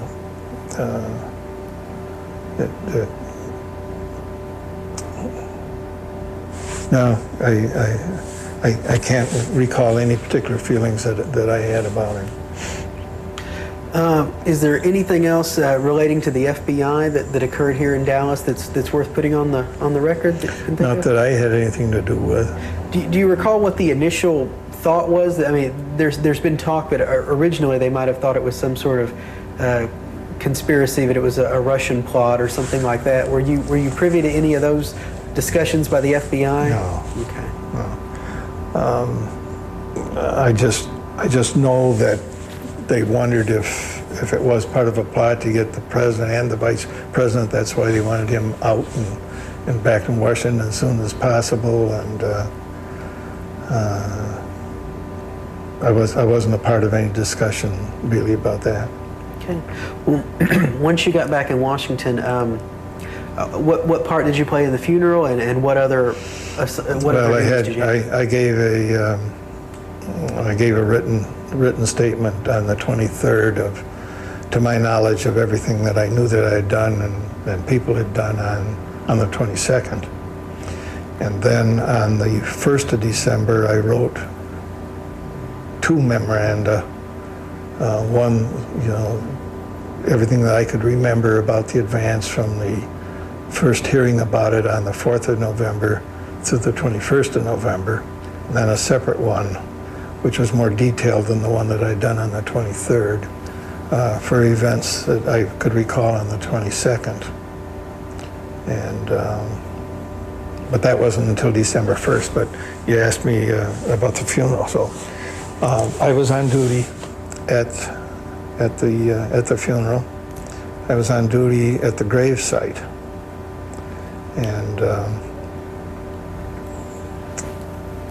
that was really something, the funeral and being a part of it, and the music and everything that was going on. I remember just being extremely sad, being extremely sorry. And the Secret Service kept me pretty busy. Like I said, the day after it, I was in, and I went to work each day. Primarily the first few days, it was all talking to people about the advance and this and that, and writing things for the record and all that.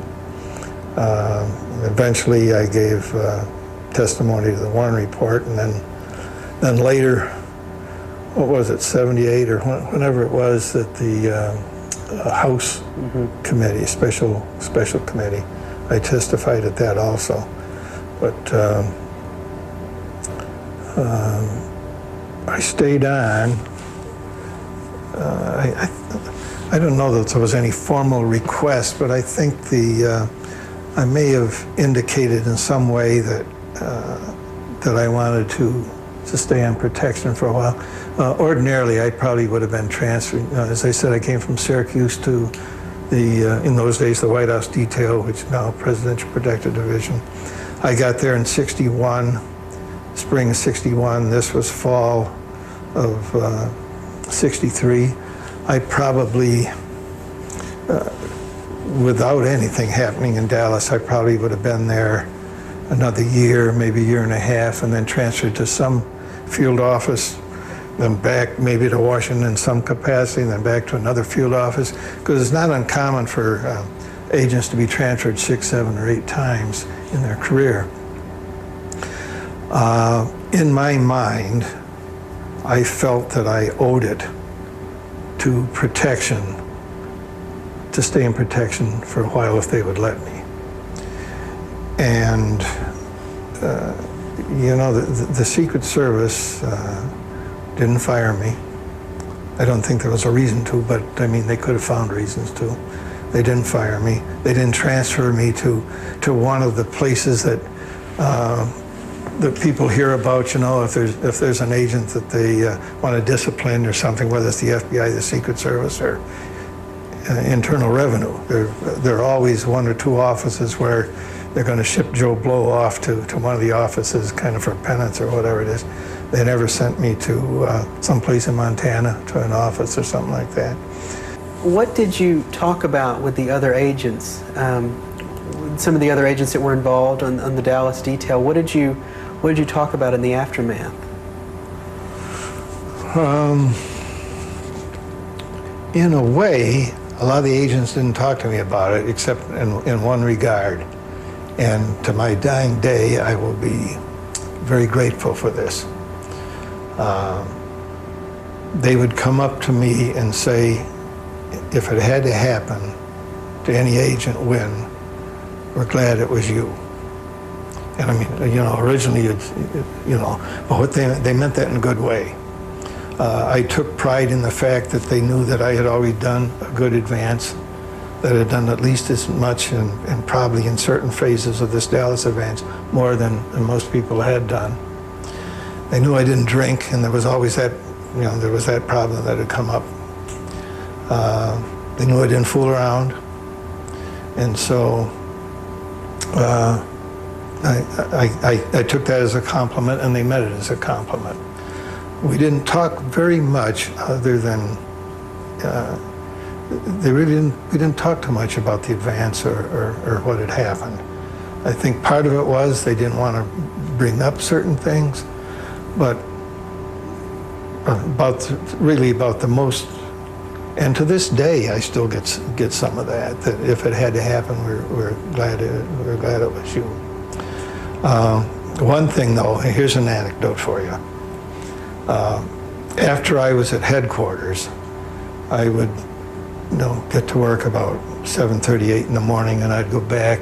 I'd leave home about 6:30, both because there was so much going on or something to do, and because you couldn't get out of D.C. at 5 or 5:30 and go south on Shirley Highway or the Interstate 95, because you're bumper to bumper, and it'd take you, if you waited at the office an extra hour, you'd probably only be 10 minutes longer getting home if you'd just started. So often, and especially in the fall and the winter and the early spring, I went over what's called the Memorial Bridge. And if you've been in Washington, well, Memorial Bridge, as you're going into Virginia, you look up at Arlington Cemetery. And at night, you see a little flickering light. And that's President Kennedy's grave. And that was my way home. And so for a number of years, every time I went home, I'd cross Virginia over into Virginia Memorial Bridge, and I'd see that little flickering light. And that was quite a reminder. We'll wrap up American Perspectives tonight with Robert Strauss. The longtime Democratic Party chairman was in Dallas the day President Kennedy was shot. He shared his memories for an oral history project conducted by the 6th Floor Museum at Dealey Plaza. Bob, coming to 1963, there was a particular political situation going on in Texas at the time. And now, especially in light of what you just told us, that politics doesn't mean that much, there was quite a political furor going on. Well, I didn't say politics doesn't mean that much. I said, you misread it. What I said was, politics doesn't have to keep people from affect their interpersonal relationships. That's a big difference between that. I'm a Democrat. But wasn't that happening in Texas when Kennedy came to Dallas? When Kennedy came to Dallas, the political fight wasn't between Republicans and Democrats as much as it was within the Democratic Party, within the administration. It was between the Yarborough wing of the Democratic Party and the Johnson wing of the Democratic Party. They were at each other's throats. Well, they just because Lyndon Johnson represented a different constituency than did Ralph Yarborough. Not because one of them was necessarily right or one of them wrong, they were different. Ralph Yarborough represented the left, Lyndon Johnson left, and Lyndon Johnson represented the moderate to conservative Democrats. Their interpersonal relationship was very bum. John Connally, being Lyndon Johnson's closest friend and man, had a terrible relationship with Ralph Yarborough. That being true, people like me who were close to Johnson and Connally were on the opposite sides of the political fence from Ralph Yarborough. We didn't necessarily, well, we thought about Republicans, but you know, a fight in the family is a hell of a lot worse than a fight with strangers. Well, now, the Kennedy visit was patterned largely to try to solve that problem, was it not? It was not. It was not? Why? No. What was the purpose? People have said that, but it had, if you were going to solve a problem between Yarborough and Johnson, the place to solve it was where they were, which is Washington. Not where they weren't, which was Texas. But it makes good lore, and people like to say that, and more people have said it and written it than one can imagine. The primary purpose of Jack Kennedy coming to Texas was to end his political fences generally, and also raise money. And that's kind of lost in this whole story. But if you go back and look at it properly, you'll find that was really why he came. People who knew. I knew Connally and I were then, by then, and this was in '63. We were very close politically and personally. A friendship that I treasured and still have with his widow and talk to regularly, and with his children. But Connally, the governor, had talked about the fact, he and I just talking on the phone one day, me in Dallas, he and Austin, that he was going up there, that the president wanted to come up. And while he was in Washington on that trip, he called. Helen and I were talking about it just last night. I was telling her I was going to do this interview and trying to think through and be sure my recollection was right. And I said, do you remember, she remembered these events. And Connally called from up there and said to me, "Damn, Strauss, I've had a miserable day." And I said, "What's wrong?" Well, he said, Johnson's in a bad humor because Kennedy called me up to talk to me about a trip to Texas. And I don't think he spent any time with Johnson talking about it. He had me up. And I couldn't talk him out of it. All he's coming down there for is to raise a lot of money, and we need that money in Texas ourselves, and they'll take much as I'd like to have in the state. We don't need him in here right now, and we have our own fundraising to do, and it'd be nothing but trouble. And Yarborough, bad humor. Johnson will be in bad humor. We'll be in bad humor, and we just had the Adlai-Stevenson trip shortly before then, when Adlai-Stevenson was spit at by some kind of right-wingers who took a dim view of him. It was embarrassing, and the climate wasn't right for him to come here. But the president urged, and John Connally, of course, was pleased to accept. John Connally and President Kennedy got along very well. Remember that John Connally had been his Secretary of Navy and left that job after 1 year to come home and run for governor of Texas. So Connally said, "I'll be back tomorrow and we'll talk." And that's when we first started talking about how to do the Texas trip. And he asked, my recollection is, he asked John Singleton and Jack Valenti in Houston to kind of be responsible for Houston, for him, he the governor. And he asked me to kind of be responsible for the Dallas portion of that trip. And I forget who it was in Fort Worth, but anyway, we divided up the responsibilities. Now, the business establishment in Dallas, who we needed, kind of took a dim view of me. You'll remember better than most people, there was a Citizens Council and there was a Citizens Establishment, as my recollection is, you never did particularly well with, and my recollection is very clear that they never cared much for me. I was independent, and highly independent, and so were you. So nice people like Eric Johnson and Bob Cullum and Stemmons and others took a dim view of my having the voice of the governor in Dallas for that event. It later turned out to be a lunch plan for a luncheon. So it was a murky situation around here, and not totally pleasant. Did you specifically try to discourage President Kennedy or his people from coming here because of the Adlai-Stevenson attack and also the LBJ incident in the Adolphus? Well, when you say me, I want to make it clear, I don't want to travel under false colors. I didn't know President Kennedy that well. I was not that far up.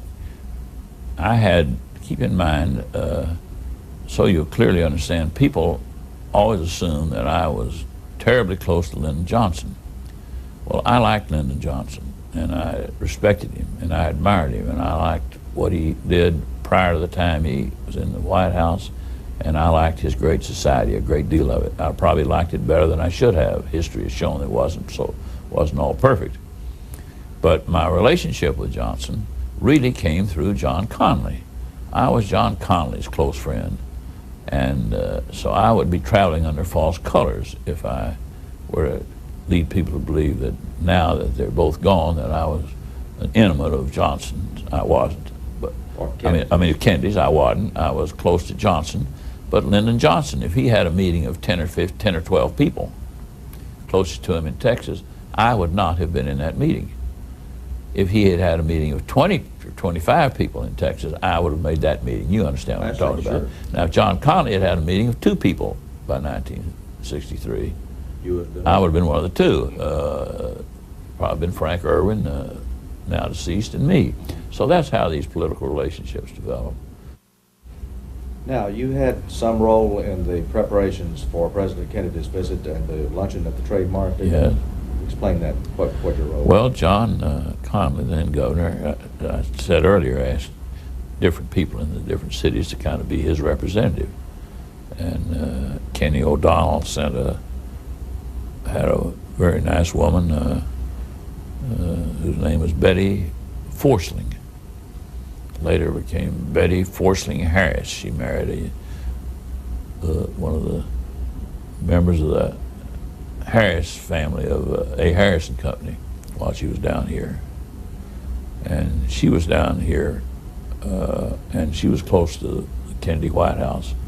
And they named her to take care of the president's business in Dallas. And Connally had me taking care of the governor's business in Dallas. And the same thing took place in other states. That's just the way things work, because there are always arguments over who's going to do what, and how they're going to sit, and who's going to ride where. And so in that role, I then worked with the members of the Dallas business community that I described to you earlier, and said that they weren't elated about having me because I really was not one of theirs. I guess I wanted to be. I wasn't on the outside of the people who ran Dallas because I wanted to be. I was on the outside because they didn't want me on the inside. Frankly, I was a younger lawyer, not young, but trying to be successful in town. And I would have liked to have run for, about the height of my ambition, I think, was to run for city council, which is a pretty lousy ambition to have from what I've seen over the years, but that was about the height of mine, and I didn't have no sense to know it then. But they wouldn't have had any part of me, and you of all people, Wes, ought to understand very well. Well, but they embraced you for that particular occasion, did they not? Well, I think embrace would be a rather large statement to make, although we certainly got along. Bob Cullum was kind of doing it, and Cullum and I had a very cordial relationship, and we didn't have any difficulty. As a matter of fact, I can remember he and I meeting with the Secret Service when we were planning various possible locations for that luncheon to take place. And they were discussing whether the president should be below the crowd or above the crowd, what was better. And I remember them saying to me, or to, I don't know which one of us, it could have been Cullum or me, sort of, to both of us, oh, which of these would you fellows think would be best? And I remember one of us or both of us kind of saying, you know, we think we know Dallas, but we don't know anything about presidential security. He just as clearly said that, and the guy smiled. And I've thought about that statement, and my saying it, and his saying it, 1,000 times since Kennedy's assassination, and I've always been glad that I said presidential security is something I don't know anything about. I remember I was arguing there'd be no parade. And I was arguing that was for the governor. John didn't want a parade here. John Connolly did not want a parade. Because of the security? Or? He thought that he was worried about an incident. Not a tragic incident, but an incident, an unpleasant incident. You forget, or you maybe remember, we had a sort of a right-wing group here. We had trouble with the what was his name? Bruce Alger congressional group. They were real hardliners, and John was worried about them and worried about others, and Lyndon Johnson had trouble, or Adlai Stevenson had. Later, President Mrs. Johnson did with that crowd during that campaign, I would remind you. And I've always thought that when they roughed up Mrs. Johnson a little bit, and the crowd shoved her around, some of them did, and they had all those hate placards up, and her hat was knocked off, I still remember. And Johnson capitalized on that. He knew immediately that this would offend the people of Texas, so he blew it up into something bigger than it probably was. And I think that that kind of climate was around here. Were you with them on that occasion, the Adolphus Hotel incident? Were you with the Johnsons? Yes, I was in that whole group, yes, but I wasn't right with the vice president, as I recall, Lyndon Johnson. Was this a surly crowd, or was it a loud crowd? It was a surly, unpleasant, frightening crowd. I think we were somewhere else then getting ready for the next event or something, but I know I wasn't in front of I don't recall being in front of the Adolphus Hotel. I might have been. They were just crossing from the Baker to the Adolphus. It was a surly, unpleasant, angry crowd with mean signs and. Did you characterize them as any other way? Were they well dressed? Were they scruffies? Were they? No, they were well dressed people. They. Some of the people we talked about that element. There's a certain kind of almost a social cachet of being part. Well, I want to say yes. They were. These were not. We're not talking about riffraff. We're talking about the well-groomed people who attended well-groomed social events in town, and they were highly motivated, very emotional, and lost their sense of balance. And that's where Dallas got this nasty blot it took us so long to overcome. Well, there was the John Birch Society. Oh, yes. And General Walker was here and so forth. Now, this was the center of all that kind of activity, you have to remember. Now, the Dallas City Fathers, and as you have called them, the establishment, have often been criticized in retrospect for not having, quote unquote, done something about that. Could they have done anything? What could you do as either a city official or as a city leader? I think that it's easy to look back. At the time, they probably thought this too will pass. But the truth of the matter is, I don't think this would have affected whether President Kennedy would have been shot or not shot. It has nothing to do with that. I'm just talking about the general political climate in Dallas at that time. If you had important civic leaders, I was not an important civic leader. I was an unimportant, struggling lawyer. If you had important civic leaders standing up and saying, this is wrong and we're not going to have this, and sponsoring events of having people in this town who could address that sort of conduct and what it meant to a community, and we didn't have that at that time. Should Mayor Cabell have done that? Well, yes, he certainly would have. He had the right instincts to do it, but it just wasn't done. I don't know. I was a member of the salesmanship club. I guess we could have done it. I didn't speak up there. Nobody spoke up. And if you don't speak up, then pretty soon there's nothing to speak up for. And so I don't blame anyone any more than I blame myself. We were a community that tolerated that kind of atmosphere. But if it happened again today, Mr. Ambassador, and people would say the freedom of the First Amendment rights allow you this freedom of speech. Well, I think it allows. I think freedom of speech certainly has to be permitted, but I don't intolerate, not more than tolerated. I mean, say permitted. But you know the old saying that freedom of speech does not entirely to yell fire in the middle of a crowded theater. and cause a stampede, and so it gets carried too far sometimes.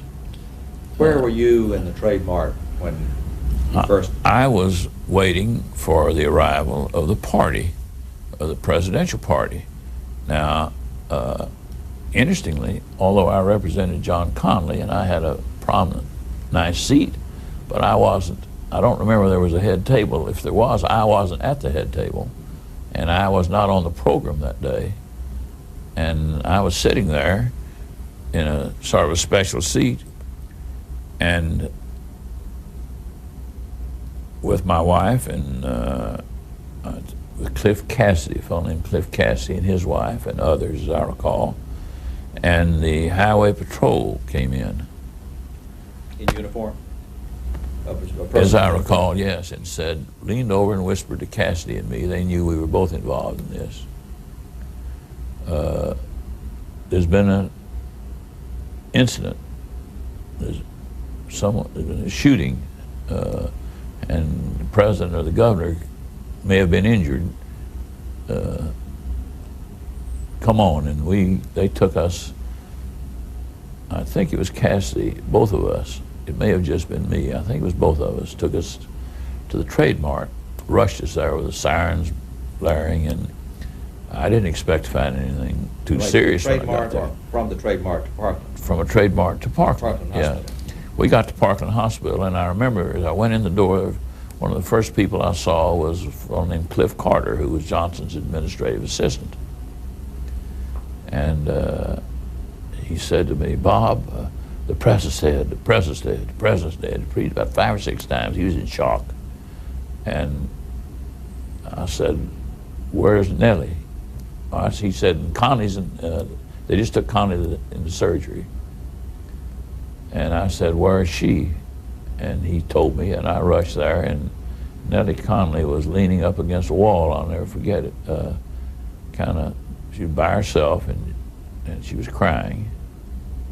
And I went over to her, and strange, she and I have never discussed this. I just realized at this minute, I don't think I've ever talked to her about this. But she was kind of sobbing, little soft sobs, and I went over and I said, "Nellie, tell me what's going on." And about that time, Conley had an aide who came out of the operating room. He'd stayed in there doing there. I don't know whether he should have been there or not. It's another question. But he inserted himself into that situation. Certainly didn't hurt anything, and came out after I'd been with her 2 or 3 minutes. She was mumbling sort of what had happened, and he said to her, "Miss Conley, the governor is going to be all right. The governor's going to be all right." That's the first word she had got. First word she'd heard, and he said, "Thank God." She said, "Oh, thank God." And then she just burst into tears, and I was kind of holding her there. And it turned out he was far more seriously injured than that first report. He was a good deal more seriously injured than that, but they knew they obviously were able to send him out to say he's going to be all right. And that was that. Did you see Mrs. Kennedy? Never saw another soul. Never saw another soul. Your reaction when you heard that he was dead, in terms of, did you connect that anyway with, say, the previous activities in Dallas, the right-wing element? Never thought of it in those terms. What actually happened was Lyndon Johnson was rushed, as you know, to the plane, the Air Force One. On his way there, or when he got to the plane, I think on the way there, he called my law office. My law partner, the late Judge Irving L. Goldberg, was Johnson's close friend, closer to him than I was, I guess, and sort of his lawyer to some extent, good friend. And they reached Goldberg, and the president said, "Who should swear me in, Irving?" And Irv said, "Well, you don't need to be sworn in." He was a better lawyer than I was. I would have known that. He said, "You are president, but I think you ought to be sworn in for ceremonial purposes, and it ought to happen here. So when you land, the ceremonial activities will have taken place, and the public will know the president has arrived. And, Back in Washington. Back in Washington. And he said, I'd get Sarah Hughes to do it. She's an appointee of yours. And he then called, I think Irv called Barefoot Sanders, who now is a judge, and asked him to help him find Sarah Hughes, and they sent her out there. And that's how she came to be the one who swore him in. So we were right in the middle of all that activity. Were you there for the swearing in on Air Force One? No, I was not. I was at the hospital with John Connolly. Well, I see you stayed for the Connolly. Exactly. Then I called Helen, I remember, from the hospital, and I said, honey, you better go get 50, 60 steaks. I remember saying something like that, and where we can put them on the grill tonight.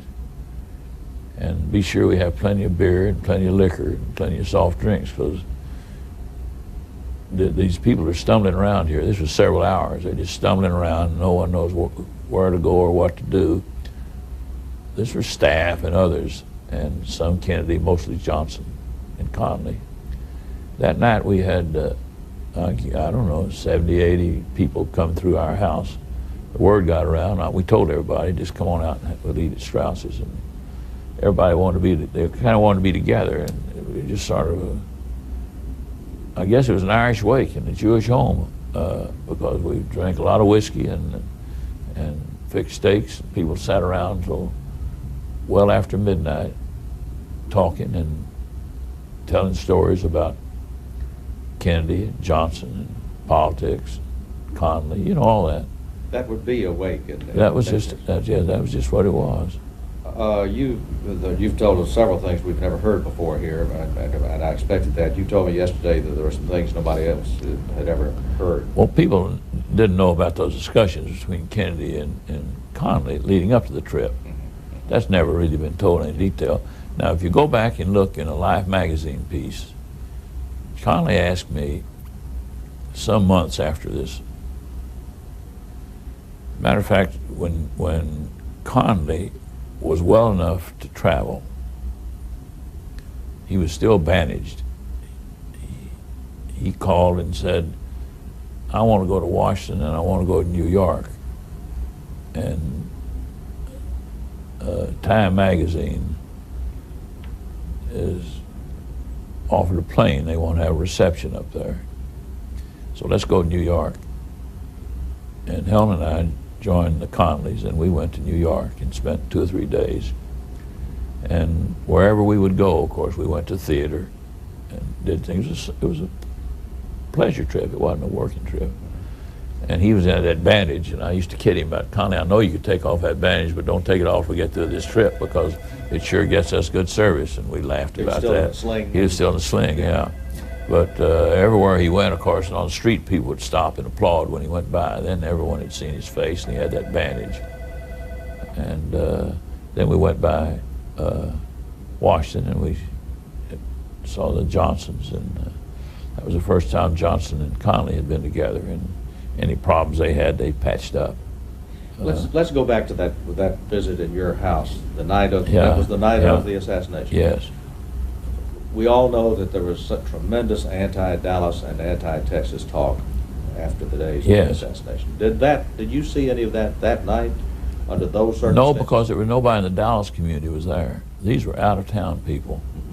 But those are the ones that seem to be most critical of Dallas. I don't think that was necessarily true. No, I don't think that was true. So? No. Matter of fact, a third of those people were Austinites, Texans from Austin, or a third to half of them who were the Connolly people in town for that, to work on that or be with the Connollys, and the others there were people who were close to Johnson, people like Warren Woodward and people like that were there. People like John Singleton came up from Houston. He'd kind of been in charge of the Houston thing, but he caught a plane to come up to Dallas, and so these were not the people who would have been critical of Dallas. Did you see any of that criticism either on your trip to New York with Governor Connolly or later in Washington? No, all you began to hear it. You were reading it and hearing it. It was a city of hate, and it was terribly overdrawn. The city had nothing to do with that assassination. The climate of hate, to the extent it was here, didn't affect that. That, in my judgment, that assassination was done by a nut who had made up his mind somewhere he was going to assassinate. He wanted to give him this trip down here, probably triggered it in his mind, but it could have taken place in Chicago or New York or Philadelphia or Los Angeles as well as it did Dallas.